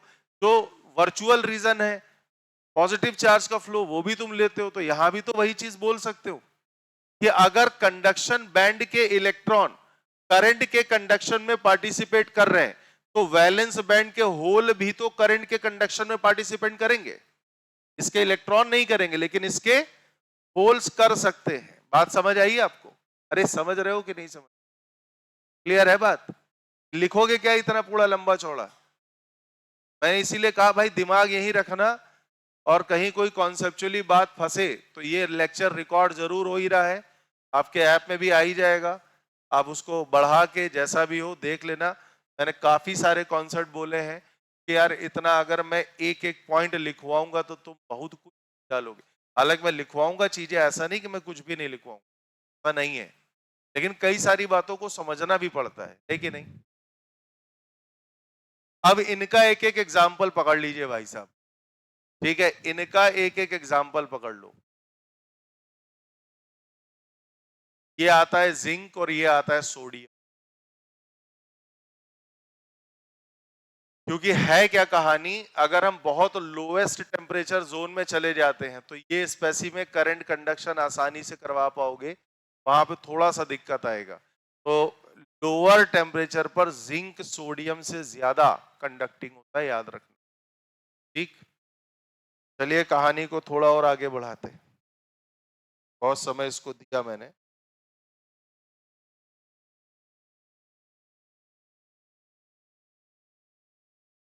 तो अगर कोई पूछता है कि मेटेलिक बॉडीज में एनर्जी, फॉरबिडन एनर्जी गैप की वैल्यू क्या होगी, आपका आंसर होना चाहिए 0, क्योंकि 0.01 इलेक्ट्रॉन वोल्ट और वहां पे ओवरलैपिंग है। अगर आप एवरेज भी लेते हो तो बहुत छोटी संख्या बन जाएगी आपकी। तो आप सीधे सीधे बोल सकते हो, लिखो पॉइंट लिखो, फिगर बना लिया आपने।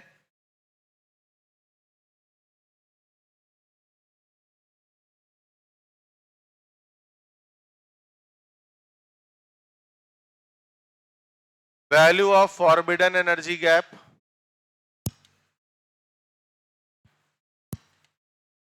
Value of forbidden energy gap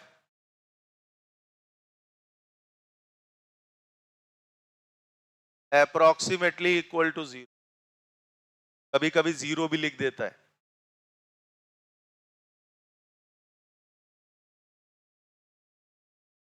जैसे इसमें आप लिखते हो डेल्टा ई जी, ये तो 0 ही है क्योंकि ओवरलैप्ड है। और यहां पे आप लिख सकते हो ये रहा। दूसरा, current carriers are free electrons. Current carriers are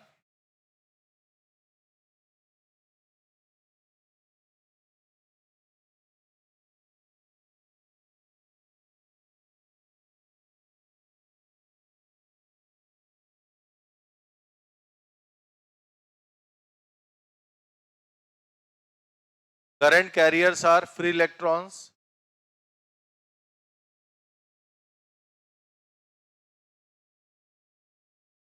अब रेजिस्टेंस और कंडक्टेंस की बात करने जा रहा हूं।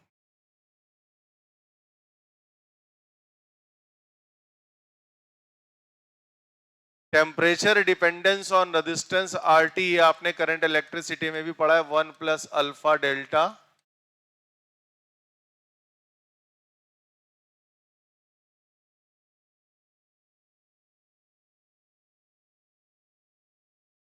और एक फॉर्मूला आपने पढ़ा है R is equal to rho L by ए।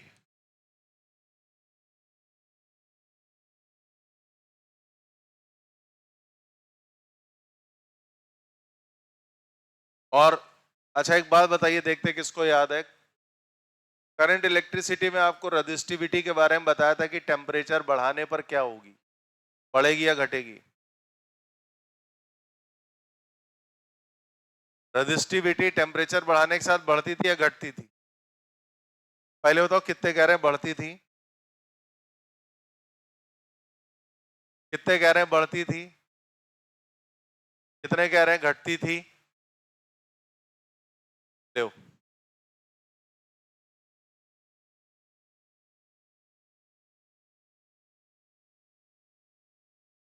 कहा होएगा बे,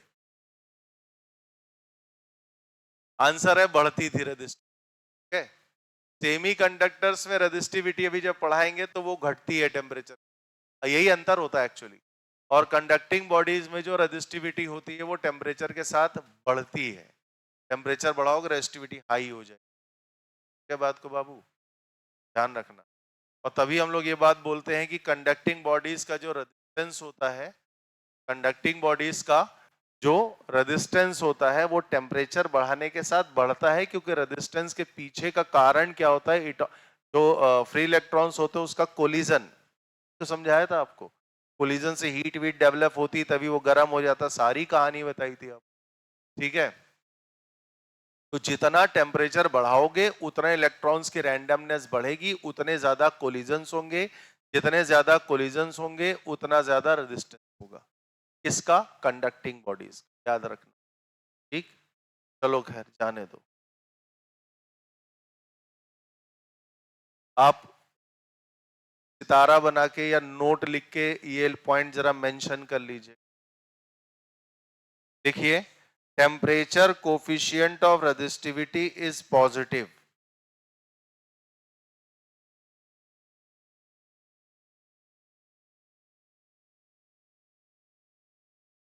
temperature coefficient of resistivity is positive, ये है temperature coefficient of resistivity alpha. Temperature coefficient of resistivity चाहे तो ब्रैकेट में अल्फा लिख दीजिएगा, इज पॉजिटिव। ठीक है, अगर टेम्परेचर को आप बढ़ाओगे तो जो रेजिस्टेंस है वो बढ़ेगा, जो रेजिस्टिविटी है वो बढ़ेगा। ठीक, अगर आप टेम्परेचर को घटाओगे जो रेजिस्टेंस है वो घटेगा और जो रेजिस्टिविटी है वो भी घटेगा। क्योंकि इसका जो टेम्परेचर कोफिशिएंट ऑफ रेजिस्टिविटी या रेजिस्टेंस है दैट इज पॉजिटिव। ये फॉर्मूला रेजिस्टिविटी के लिए भी मैंने आपको दिया था। दोनों तरफ आप रो एल बाई ए लिख लो, एल बाई ए दोनों तरफ से कट जाएगा, तो ये रो टी मतलब resistivity as a function of time is equal to 1 plus alpha delta T. दोनों के लिए वैलिड है।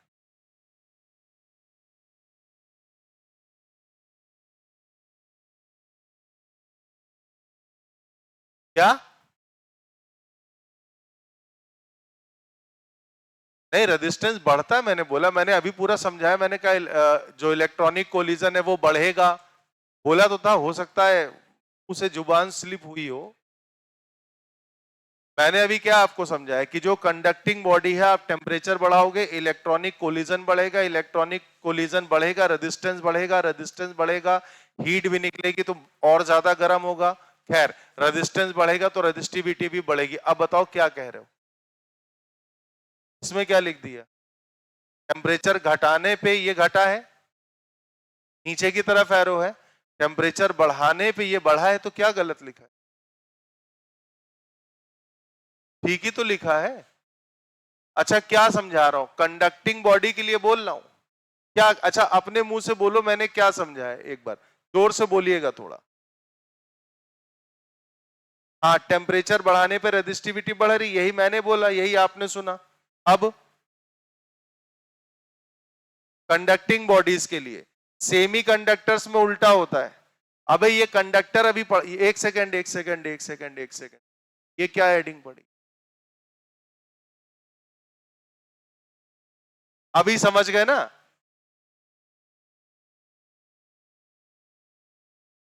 अभी सेमी कंडक्टर्स में आएंगे बेटा, वो पूरा फॉरबिडन भी समझाऊंगा, सब कुछ दोबारा से आएगा। अभी तो एक एक की प्रॉपर्टी देख लीजिए। हाँ भाई, इतना हो गया भैया। ये कंडक्टर अपनी हेडिंग पड़ी थी ना, ये उसके अंडर में है पूरा। अब बार बार थोड़ी ना हेडिंग डाली जाती। ठीक। अच्छा, कंडक्टिंग बॉडीज के एग्जाम्पल क्या क्या होंगे? महंगे वाले में जाना है तो कॉपर सिल्वर गोल्ड तीनों महंगे चल रहे हैं आजकल। सस्ते वाले में बताओ। आयरन हो गया, एल्यूमिनियम हो गया, ये सस्ते वाले हैं, तो लिख लो एग्जाम्पल। ये मत लिखना महंगे वाले एग्जाम्पल और सस्ते वाले एग्जाम्पल, एक लाइन से लिख लेना भैया।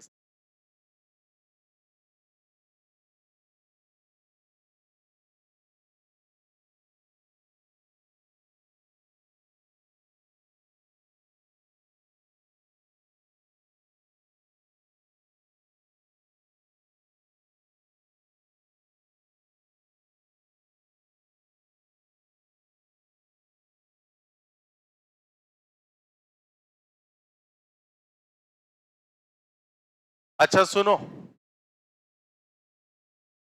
अभी डील कर रहा हूं इंसुलेटर्स। या एक छोटा सा सवाल कर लो इसी कहानी पे, जब इतना सारा हुआ है। नहीं, पहले खत्म करो यार इसको। नहीं नहीं, खत्म करो यार, वो ज्यादा सही है। नहीं, अभी फिर थ्योरी थ्योरी है इसमें। वर्कल वाले पोर्शन जब आता तब थोड़ा अच्छा लगता है। इंसुलेटर्स, इसमें देखो बहुत बेसिक है भैया। क्या है? Conduction band empty, valence band is completely field, conduction band is empty. Slide energy gap आया। अब खैर स्लाइड तो नहीं होता, ये 3 इलेक्ट्रॉन वोल्ट से बड़ा होता है, ये ध्यान रखिएगा इस चीज। तो यहां वैलेंस बैंड का जो इलेक्ट्रॉन है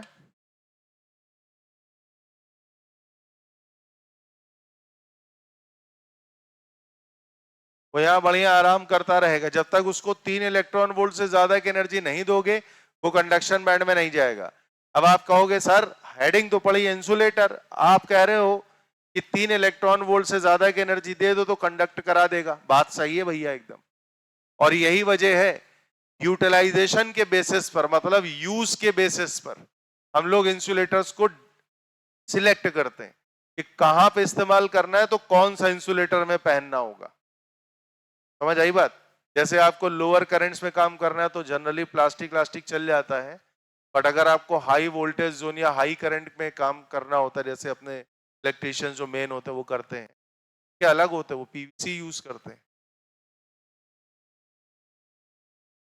जैसे कहने को जो हमारा पतला जो रबर वाला ग्लव्स होता है, या पॉलीथीन वाले भी ग्लव्स आते हैं ना, 5 रुपए के 2, वो वाले, वो आप पहन लीजिए। अब आप खुद ही से कॉमन सेंस लगाओ, उसको पहन के अगर रेलवे की हाई टेंशन लाइन तुम छू लोगे तो क्या होगा, आप समझ गए ना, रोस्ट हो जाओगे तुरंत। सही कह रहा हूं कि नहीं कह रहा हूं? तो ऐसा करिएगा भी नहीं कभी। वो भी अब जब उस पे काम होता है तो आप सोचिए, चलती हाई टेंशन लाइन को वो लोग पकड़ते भी हैं, ऐसा नहीं कि नहीं पकड़ते, लेकिन उनको कुछ नहीं होता। क्यों? क्योंकि वो उसी हिसाब से इंसुलेशन का इस्तेमाल कर रहे होते हैं। आप बात समझ गए होगे मेरी। तो हर इंसुलेटर की एक लिमिट होती है कि वो केवल इतने जोन तक ही इंसुलेशन रहेगा, बाकी फिर वो कंडक्टर में कन्वर्ट हो जाता है। अब पॉलीथीन का ग्लव्स पकड़ा तो इतनी हाई एनर्जी उस पॉलीथीन में गई कि वैलेंस से कंडक्शन बैंड में इलेक्ट्रॉन को जाते देर नहीं लगी, तभी वो पॉलीथीन भी जल गई और जो बंदा काम कर रहा था वो भी निपट गया। ठीक है? नहीं, ऐसे कई सारे वीडियो तुम्हें यूट्यूब में मिल जाएंगे। हालांकि लोगों ने गलती करी, वो सीधे पकड़ लिए जाके टाइल मारने। कुछ तो मेंटल तो मैं नहीं कहता ऐसे लोग, क्योंकि पागल आदमी को भी पता होता वो क्या कर रहा है। सही बता रहा, मजाक नहीं कर रहा, मैं नहीं मानता। खैर, इतना हो गया।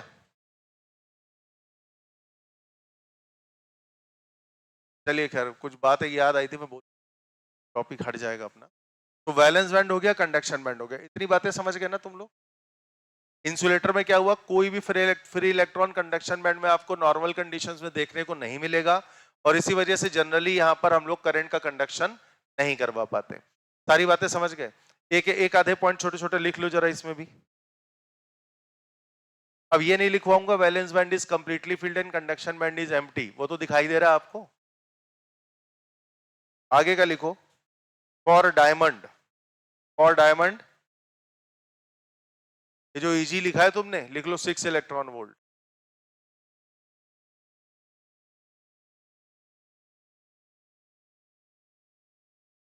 डायमंड के लिए इजी की वैल्यू लिख लीजिएगा 6 इलेक्ट्रॉन वोल्ट, और आगे मेंशन कर लीजिएगा no free electrons will stay in conduction band.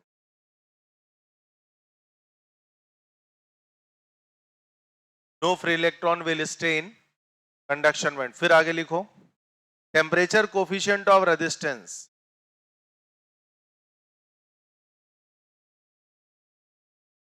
Temperature coefficient of resistance equal to 0, ना पॉजिटिव ना नेगेटिव, 0, कुछ फर्क ही नहीं पड़ेगा उसमें। और टेम्परेचर कोफिशिएंट ऑफ रेजिस्टेंस का सिंबल क्या था, अल्फा।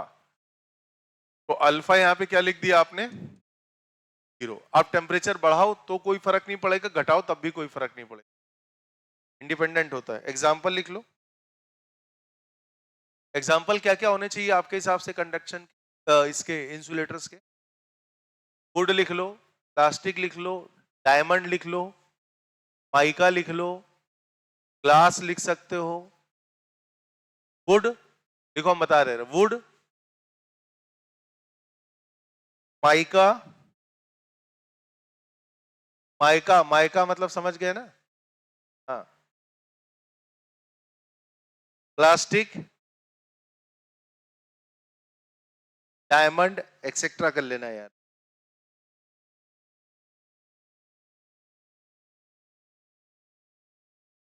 लिख लिया? अच्छा, अगर कोई आपसे हमें पूछता है कि इंसुलेटर्स में what is the density of free electrons, क्या लिखोगे? इंसुलेटर्स के केस में what is the density of free electrons? अबे जब होते ही नहीं तो डेंसिटी कितनी होगी? लिख लो भैया, इतना समय ले लिया बताने में, इसका मतलब लिखना पड़ेगा। देखिए, फ्री इलेक्ट्रॉन डेंसिटी 0, ये आ गई इंसुलेटर्स की कहानी। Free electrons density is 0। अब अच्छा आया सेमी कंडक्टर, ये अपना चैप्टर है भाई।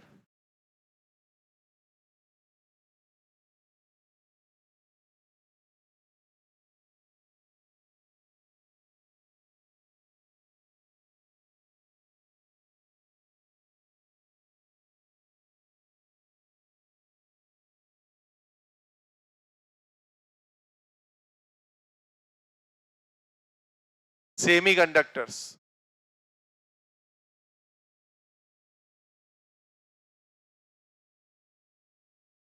सेमीकंडक्टर की भी कहानी वही पुरानी।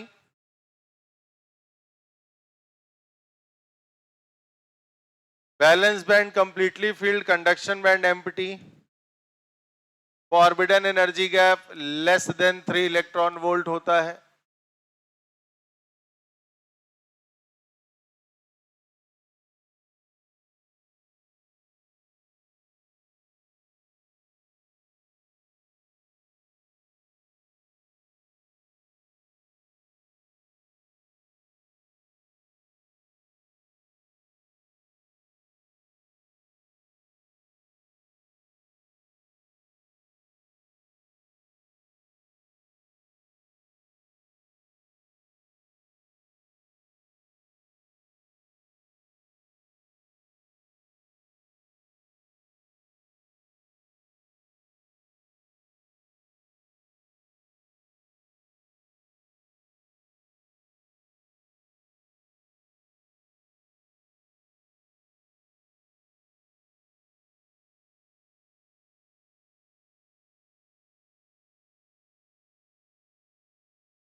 जर्मेनियम सिलिकॉन इसलिए दिया तुमको लिख के कि सबसे ज्यादा कॉमन, मतलब मोस्ट कॉमनली यूज्ड मटेरियल है सेमीकंडक्टर के लिए,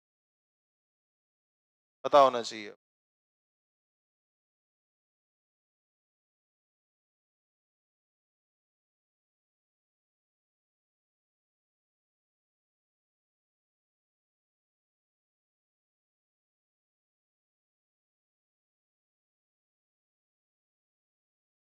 हो गया। नेक्स्ट पॉइंट लिखो, current carriers are free electrons and holes. Current carriers are free electrons and holes.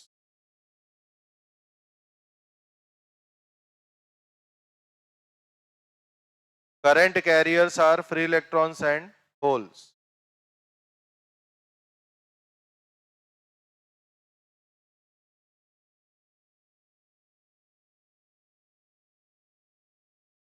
Next point. Temperature coefficient of resistance is negative. Temperature coefficient of resistance is negative.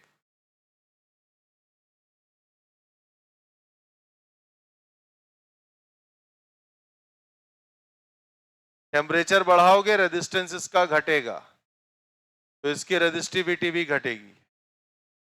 Temperature घटाओगे इसका resistance बढ़ेगा, तो resistivity भी बढ़ेगी। बाबू ये है।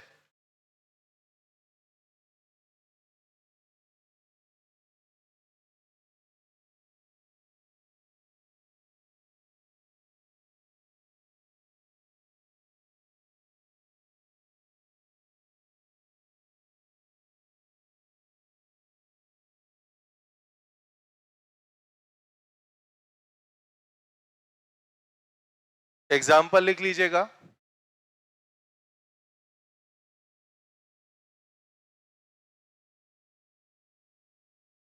आ रहा है समझ में?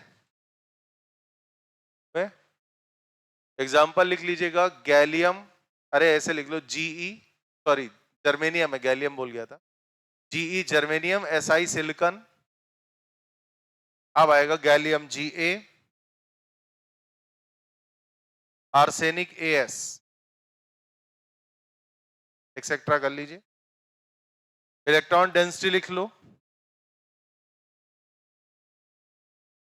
Electron density germanium, electron density germanium के लिए लिखेगा, जीई के लिए 10 की पावर 19 पर मीटर क्यूब, 19 जर्मेनियम के लिए 10 की पावर 19 पर मीटर क्यूब, सिलिकॉन के लिए है 10 की पावर 16 पर मीटर क्यूब।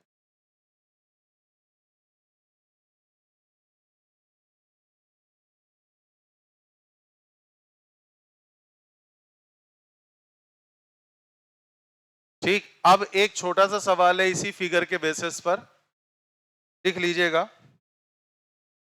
फाइंड द, पहले बताओ इतना सब पूरा लिख लिया सबने? देखो, find the maximum wavelength, find the maximum wavelength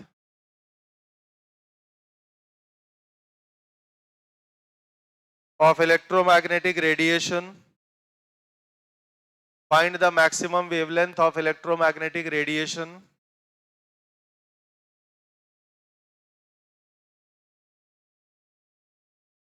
which can be create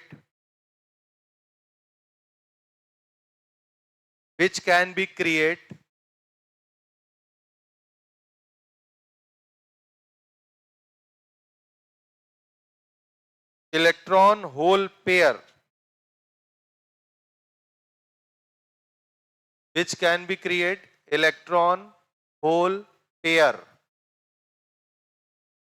लिख लिया यहां तक सबने? which can be create electron hole pair in germanium, electron hole pair in germanium, और उसका फॉरवर्डन आप लिख लीजिएगा 0.72 इलेक्ट्रॉन वोल्ट।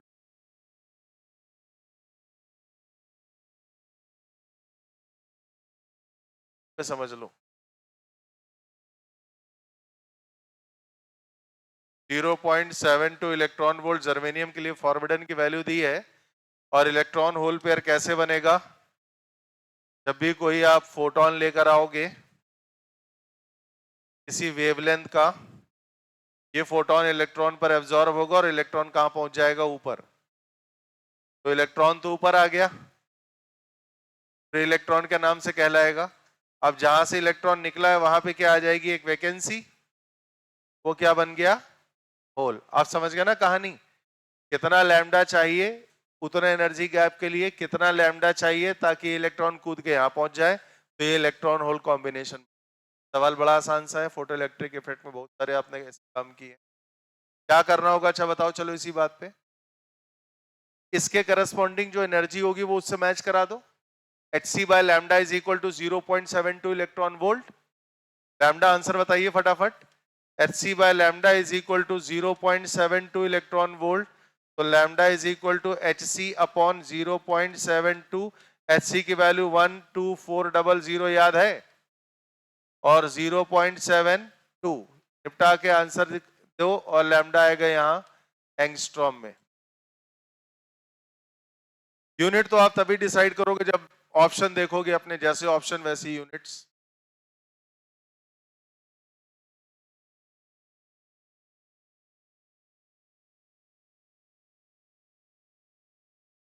कैलकुलेशन पर टूट पड़िएगा, कैलकुलेशन छोड़ना नहीं है किसी भी सूरत में आपको।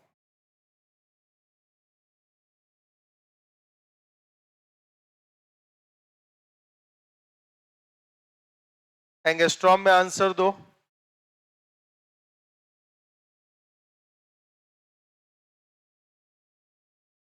तो मीटर पर सेकंड में भी निकाल सकते थे। एच की वैल्यू रख देते 6.6 10 की पावर -13 -34। सी आ जाएगा 3 इंटू 10 की पावर 8, और नीचे तुम्हारा 0.72 इलेक्ट्रॉन वोल्ट है, तो 0.72 इंटू 1.6 इंटू 10 की पावर -19। लेकिन वो कैलकुलेशन बड़े हो जाते तुम्हारे, ये आसान पड़ जाएगा। हाँ जी, मेरे पास जो इसका आंसर है 1.72 इंटू 10 की पावर 4 एंगस्ट्रॉम आ रहा है। द आंसर इज 1.72 इंटू 10 की पावर 4 एंगस्ट्रॉम।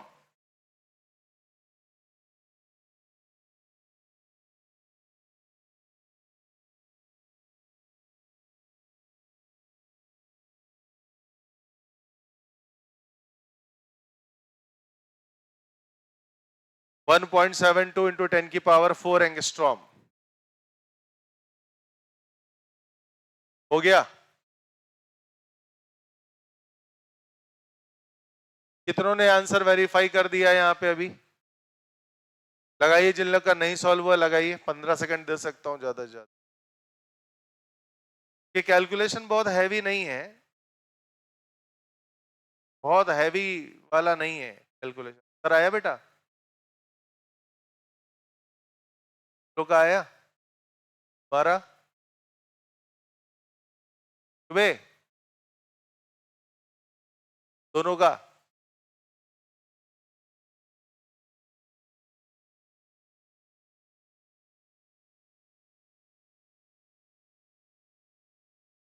तो अगली हेडिंग पर आ जाए, देखिएगा।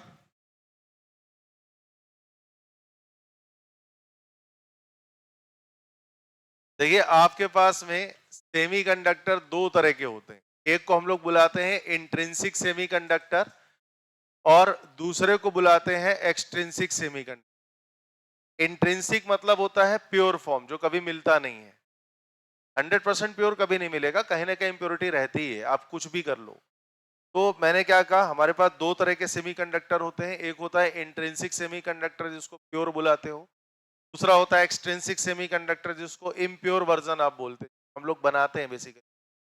तो अभी हम एक हेडिंग पे काम करने जा रहे हैं, करंट कंडक्शन इन इंट्रिंसिक सेमीकंडक्टर, यानी प्योर फॉर्म ऑफ सेमीकंडक्टर जब है तो करंट का कंडक्शन कैसे होता है। हालांकि आपको बताऊं, करंट के चलने का फेनोमेना थोड़ा दूसरी तरीके का होता है, वो मैं भी समझाऊंगा आपको। पर जो कैलकुलेशंस हैं वो हम अपने बेसिक करंट वाले ही उठाते हैं। जैसे I is equal to N E V D, current की वैल्यू उठा ली, तो और कोई रास्ता नहीं है ना हमारे पास में। तो एक्सप्लेनेशन दूसरी तरीके से है, बट अगर वैल्यूज लेने की बात करूंगा, न्यूमेरिकल्स की बात करूंगा, तो आपको करंट इलेक्ट्रिसिटी वाले ही फॉर्मूले लगाने पड़ेंगे, क्योंकि इंट्रिंसिक सेमीकंडक्टर में अभी हम आपको उसकी मोबिलिटी के बारे में बताएंगे। मैंने शायद आपको बताया था एक बार बहुत पहले, वकील मोबिलिटी का फॉर्मूला क्या था करंट इलेक्ट्रिसिटी। हाँ, drift velocity upon electric field, VD upon E. तो यहां भी मोबिलिटी आएगा, यहां भी वही फॉर्मूला आएगा, यहां भी कंडक्टिविटी देखोगे आप, सेम चीजें चलेंगी, वो करंट इलेक्ट्रिसिटी की तरह चलेंगी, बट एक्सप्लेनेशन अलग तरीके का है, देखिएगा अभी। तो मैं यहाँ पे एक सिलिकॉन के क्रिस्टल का एक पार्ट आपको दिखाता हूं बना के। आपने हेडिंग डाल दी, क्या हेडिंग पढ़ी है? करंट कंडक्शन या करंट इन, क्या यार, क्या हेडिंग बोली थी है जी? करंट कंडक्शन इन इंट्रिंसिक सेमीकंडक्टर, सबने लिख लिया भाई? आ जाओ जरा, आप देखो। तो हुआ क्या, हमने यहाँ पे सिलिकॉन के क्रिस्टल को ऑब्जर्व किया। सिलिकॉन के लिए आपको बोलने की जरूरत नहीं होगी, कैसा वैलेंस होता है, ये कैसी वैलेंसी होती है? 4 होता है टेट्रावैलेंट।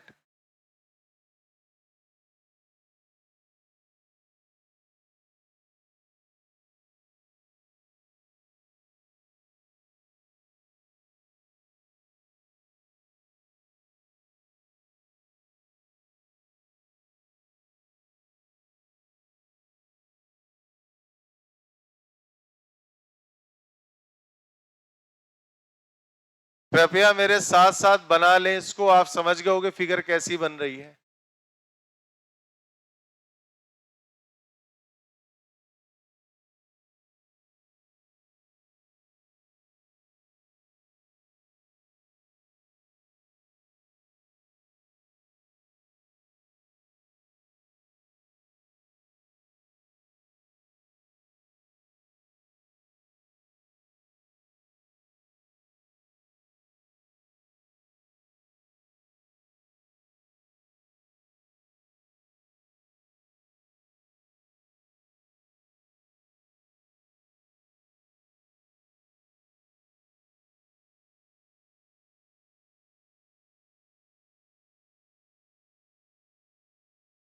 ये है सिलिकॉन।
और ये रेड कलर के हैं, इसके अच्छे अच्छे छोटे छोटे निक्के निक्के फ्री इलेक्ट्रॉन्स, फ्री नहीं बॉन्डेड इलेक्ट्रॉन, फ्री तो अभी बाद में दिखाएंगे।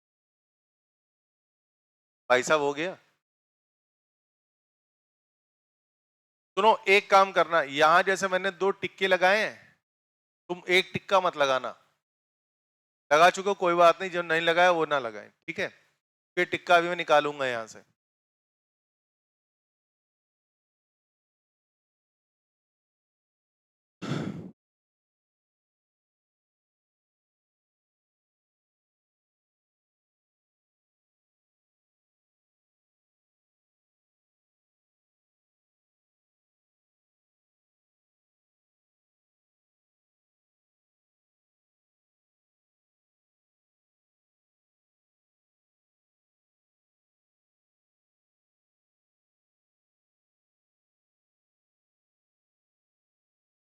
एग्जाम आता जा रहा है, कुछ लोग ऐसा लग रहा है जैसे दिमागी रूप से अस्वस्थ होते जा रहे हैं, पता है, अस्वस्थ समझते हैं। ये देखिए ये कहीं लिखा नहीं है, लेकिन ये अंडरस्टैंडिंग वाला फैक्टर है कि आपको मानसिक स्वस्थ रहना पड़ेगा, है ना।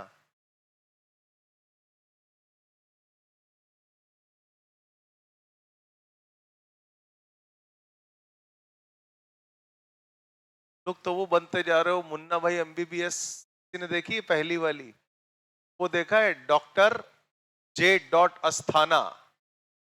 अरे तुम लोग को याद ही नहीं रहता है कुछ, वो जो हंसता था टेंशन में, वही स्थिति हो रही है यहाँ लोगों की।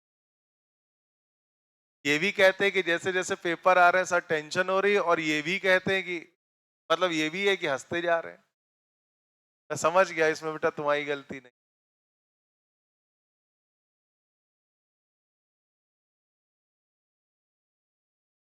ये मत करना कि पता लगा नीट का पेपर आया, हाँ हाँ फिर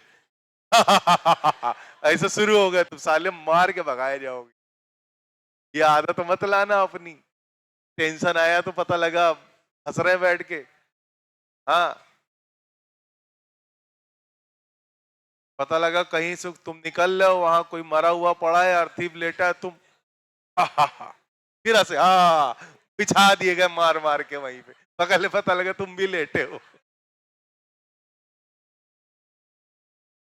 भैया बना लिया, हम तो कुछ ना कुछ बोलते रहते हैं यार, सर आप बोलते रहो बस वही अच्छा लगता है, ऐसा नहीं है।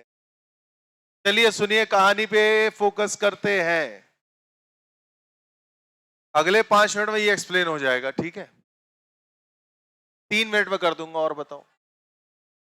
सुनो भाई, जैसे ही इस प्योर फॉर्म ऑफ सिलिकॉन को, ये हमारा एक एज्यूम्ड स्ट्रक्चर होता है, ध्यान से समझना, तो हम एक थोड़ा सा इसको रियल बैकग्राउंड पे लेकर आते हैं। मैंने कहा कि भाई सारे बॉन्ड वैसे तो तुमको एक जैसे नजर आ रहे हैं, लेकिन कुछ बॉन्ड्स में कहीं ना कहीं एबनॉर्मेलिटी होती है, जैसे एयर कैविटी आ गई, कहीं कोई माइनर माइक्रो डस्ट पार्टिकल आ गया, कुछ भी हो सकता है, हमको दिखाई थोड़े ना देगा वहां पे। तो हुआ क्या कि कोई एक आधा बॉन्ड ऐसा मिला जिससे इलेक्ट्रॉन ऑटोमेटिकली बाहर आ चुका था, हमारे बिना प्रयास के, हमने कुछ नहीं किया, वो बाहर आया केवल अपनी खुद की एबनॉर्मेलिटी की वजह से। वो यहां पे निकल के बैठा हुआ है, सुनना, वो यहां बैठा था भाई साहब, ठीक है। अब हुआ क्या, पहली बात, अब इलेक्ट्रॉन अगर बॉन्ड से निकला है तो बॉन्ड में बनी वैकेंसी, वैकेंसी का नाम होता है होल, होल में होता है पॉजिटिव चार्ज, देख चुके। ये फ्री इलेक्ट्रॉन है, फ्री इलेक्ट्रॉन अपना एक माइनस का चार्ज लेके फ्री होगा। तो मेन बात क्या है कि जब आपने एटम को एज्यूम किया कि न्यूट्रल है, तो वो न्यूट्रल ही रहेगा, क्यों, क्योंकि एक अगर प्लस बना है तो दूसरा कैसा बना, minus, and it is basically due to the conservation of charges, charge के कंजर्वेशन की वजह से ऐसा होता है। अब ये तो एक बॉन्ड की कहानी मैंने आपको दिखाई है, ऐसे कई सारे भी हो सकते हैं, मतलब मैं ये नहीं कहूंगा कि बहुत ज्यादा है, हाँ लेकिन कुछ तो होंगे ना, क्योंकि ये प्योर है, बहुत कंडक्टिव नहीं होता। तो कहानी क्या रही इसमें कि अब जब मैं यहां पर इलेक्ट्रिक फील्ड अप्लाई करता हूं ना, ध्यान से, नहीं अप्लाई करूंगा तो ये इलेक्ट्रॉन इसी होल के आसपास मंडराता रहेगा, ज्यादा दूर नहीं जाएगा, बिकॉज सेमी कंडक्टर है, बहुत ज्यादा ये फ्री नहीं होता मोशन, तो अपने पेरेंट चार्ज के ही आसपास ये घूमता रहता है। बट अभी मैंने क्या काम किया, इसमें ऐसे एक इलेक्ट्रिक फील्ड मैंने अप्लाई कर दी, अब ध्यान से सुनना। जैसे ही मैंने यहां पर एक इलेक्ट्रिक फील्ड को अप्लाई किया, अचानक से मैंने देखा, तो नीचे की तरफ लगाते हैं। ये इतना मोटा ऐसे बड़ा फील्ड मैंने इसलिए लिखा है ताकि आपको ये एहसास हो जाए कि पूरे मटेरियल में ये फील्ड अप्लाई करेगी। तो अभी ये जो इलेक्ट्रॉन है ये किधर भागेगा? ये फील्ड के अगेंस्ट भागेगा। सबको मालूम है कि जो इलेक्ट्रॉन होता है वो फील्ड की दिशा के विपरीत भागता है। तो ये इलेक्ट्रॉन फील्ड के अगेंस्ट भागा, ये ऊपर की तरफ गया। अब ये ऊपर की तरफ गया तो ऐसा नॉर्मली चलेगा नहीं, बस ये थोड़ा सा ध्यान दीजिएगा यहाँ पे। मान लीजिए इसके जस्ट ऊपर एक इलेक्ट्रॉन होल पेयर और रहा होगा। मैंने कहा ना कि कुछ एटम आपको ऐसे जरूर मिलेंगे जहां से आपने इलेक्ट्रॉन को रिलीज करवाया। कैसे करवाया? बेसिकली आपने कुछ अटेम्प्ट नहीं किया यहाँ पे, वो जैसे ही टेम्परेचर लिया वो अपने आप बाहर निकल के आया ड्यू टू कुछ ना कुछ एबनॉर्मलिटी इन द बॉन्ड। तो अब जैसे इलेक्ट्रिक फील्ड अप्लाई करी तो ये जो इलेक्ट्रॉन है, ध्यान से समझिएगा, अब जरा कहानी समझिएगा। एक इलेक्ट्रॉन होल पेयर मैं यहां पे जनरेट कर रहा हूं ताकि चीजें आपको बेहतर तरीके से समझा पाऊं। और इसका भी जो इलेक्ट्रॉन है वो भी यहां कहीं डला होगा आके, ये रहा। और इसमें भी प्लस माइनस आपका चलेगा, ये प्लस ये माइनस। अब सुनना ध्यान से, जब इलेक्ट्रिक फील्ड लगाई तो जो हमारा इलेक्ट्रॉन है ना वो डायरेक्ट ऊपर गया और सीधे एक होल में जाके ट्रैप हुआ। ऐसे ही ये इलेक्ट्रॉन ऊपर गया होगा, किसी दूसरे होल में जाके ट्रैप हुआ होगा। या हो सकता है इस इलेक्ट्रॉन को यहां वाला कोई होल मिल जाए, जाएगा लेकिन होल में ही। मैं ये नहीं कह रहा कि बिल्कुल स्ट्रेट लाइन में चलेंगे, ये तो मैंने यहां बना दिया तो उसको ऐसे दिखा। अगर मैं वहां बनाता तो ये इलेक्ट्रॉन यहां भी जा सकता था, अगर यहां बनाता तो इलेक्ट्रॉन यहां भी जा सकता था। वो पॉसिबिलिटी देखेगा कि होल कहां है, लेकिन अल्टीमेटली जो इसका डिस्प्लेसमेंट मिलेगा वो आपको फील्ड के अगेंस्ट मिलता है। वो जा कहीं भी सकता है। वो ये नहीं कह रहा हूं मैं कि वो बिल्कुल सीधा जाएगा, ऐसा मैं नहीं कह रहा। अगर यहां होल बना होता तो वो इलेक्ट्रॉन यहां चला जाता, यहां से फिर ऊपर जाता, कहीं भी जा सकता था। यहां पे बैठा है, यहां होल बना होता, यहां चला जाता, यहां से फिर कहीं ऊपर चला जाता, जाएगा होल में ही। अब आगे की कहानी सुनो, अब आगे की कहानी सुनिएगा, ये इंपॉर्टेंट है। तो एक इलेक्ट्रॉन गया, वो न्यूट्रली ऐसे सीधा ऊपर नहीं गया, वो जाके होल में ट्रैप हुआ। अब जब इलेक्ट्रॉन होल में ट्रैप हुआ वो यहां से फिर निकलेगा। अच्छा, एक पॉइंट और आया कि अगर ये माइनस का चार्ज ये प्लस के होल में जाके ट्रैप हो गया, ट्रैप का मतलब ये होल की कैविटी बनी है, इलेक्ट्रॉन आए इसमें जाके ऐसे ट्रैप हो गया। अब बताओ इसका प्लस और इसका माइनस क्या डिफ्यूज हो जाएगा? हो जाएगा नहीं हो जाएगा? बिल्कुल हो जाएगा। ठीक है, अभी इसी डिफ्यूजन के नाम पे करंट का नाम पड़ जाता है डिफ्यूजन करंट। क्यों? क्योंकि इलेक्ट्रॉन होल में गया, अपने आप अपने चार्ज को डिफ्यूज किया। अब ध्यान से सुनना, किसी होल से वो फिर निकला और किसी दूसरे होल में गया, वहां जाके डिफ्यूज हुआ, वहां से फिर निकला, फिर किसी चौथे पांचवें छठे होल में गया, वहां फिर बार बार इलेक्ट्रॉन क्या कर रहा है? होल में आता है, डिफ्यूज होता है, फिर निकलता है, फिर जाता है, फिर डिफ्यूज होता है, फिर निकलता है, फिर जाता है, फिर डिफ्यूज होता है। तो बार बार जो इलेक्ट्रॉन है वो अपने चार्ज को होल्स के साथ में डिफ्यूज करता हुआ चल रहा है। That's why the current flowing in the semiconductor is known as diffusion current. आपके पास टेक्निकली तीन तरह के करंट होते हैं। एक होता है कंडक्शन करंट जो मेटेलिक बॉडीज में मिलता है, एक होता है डिफ्यूजन करंट जो सेमी कंडक्टिंग बॉडीज में मिलता है, एक होता है, कोई बताएगा, डिस्प्लेसमेंट करंट जो इलेक्ट्रोमैग्नेटिक इंडक्शन के वक्त आपने देखा था एक पैरेलल प्लेट कैपेसिटर के बीच में ड्यू टू एक्सीलरेटिंग चार्जेस। याद आया? तीन तरह के मेन करंट होते हैं। तो ये दूसरे तरह का है। कंडक्शन करंट आप सबसे ज्यादा देखते हो, सेकंड नंबर पे दिखता है, सबसे कम आपको डिस्प्लेसमेंट करंट मिलता है, तो उसको एक्चुअली हमें बनाना पड़ता है। ये नेचुरल है, जैसे ही फील्ड लगाओगे अपने आप होने लगेगा। तो मेरी बात समझ में आई? तो यहां पे इलेक्ट्रॉन बार बार होल में अपने चार्ज को डिफ्यूज करता है, फिर आगे निकलता है। That's why the current is defined as in this case is diffusion current. क्या बात क्लियर हो गई सारी आपको? करंट कैसे चल रहा है? अब यहां पे आपकी तरफ से क्रॉस क्वेश्चन होना चाहिए। वकील पूछोगे नहीं कुछ? हाँ भाई, कोई कुछ पूछना चाहेगा? हम जाएं फिर। क्रॉस क्वेश्चन होना चाहिए, बढ़िया वैलिड क्वेश्चन है। चलो तुमसे पूछ के हम निकल लेते हैं। माइनस का ये है, प्लस का ये है। एक बार माइनस और प्लस अगर अपने चार्ज को डिफ्यूज कर ले गए तो इलेक्ट्रॉन निकलेगा ही क्यों? प्लस की कैविटी थी होल में, जो बॉन्ड में दिख रही थी, माइनस का इलेक्ट्रॉन आया, बॉन्ड के इलेक्ट्रॉन को फिल कर बैठा, डिफ्यूज हो गया, स्टेबलाइज हो गया, तो निकलेगा ही क्यों है जी? देखो ऐसा है, ये बॉन्ड से इलेक्ट्रॉन अपने आप निकला था, हमने नहीं निकाला था। यानी ये बॉन्ड कह रहे इलेक्ट्रॉन निकलेगा तो मेरी एनर्जी कम होगी, तो मैं स्टेबल होऊंगा। तो इस बॉन्ड का अपना नेचर क्या था? इलेक्ट्रॉन को रिलीज करने का, ना कि इलेक्ट्रॉन को एक्सेप्ट करने का। अब अगर फील्ड की वजह से कोई इलेक्ट्रॉन यहां जबरदस्ती जाके बैठ गया तो बॉन्ड इलेक्ट्रॉन से कहेगा बेटा निकल ले, तभी मैं स्टेबल होऊंगा, तो इलेक्ट्रॉन फिर निकल लेगा। लेकिन तब तक दूसरा इलेक्ट्रॉन आएगा, फिर कहेगा बेटा निकल ले, मतलब हर बार इसके अंदर से क्या आवाज आएगी? बेटा निकल ले। समझ गए मेरी बात? लिखना तो नहीं है, बस काम खत्म इसका। ठीक इसके आगे से सुन लो, ठीक इसके आगे से शाम वाली क्लास होगी, संध्याकालीन 6:30 बजे। ठीक, 6:30 से 8। मैक्सिमम कोशिश करिएगा ऑफलाइन आने की।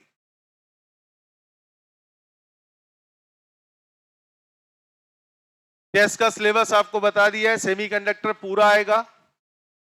लॉजिक गेट के बारे में कल बता दूंगा। वैसे अभी मान लो सेमीकंडक्टर पूरा आएगा, और इसके साथ साथ क्या आएगा? क्या आएगा? न्यूक्लियस आएगा। समझ गए?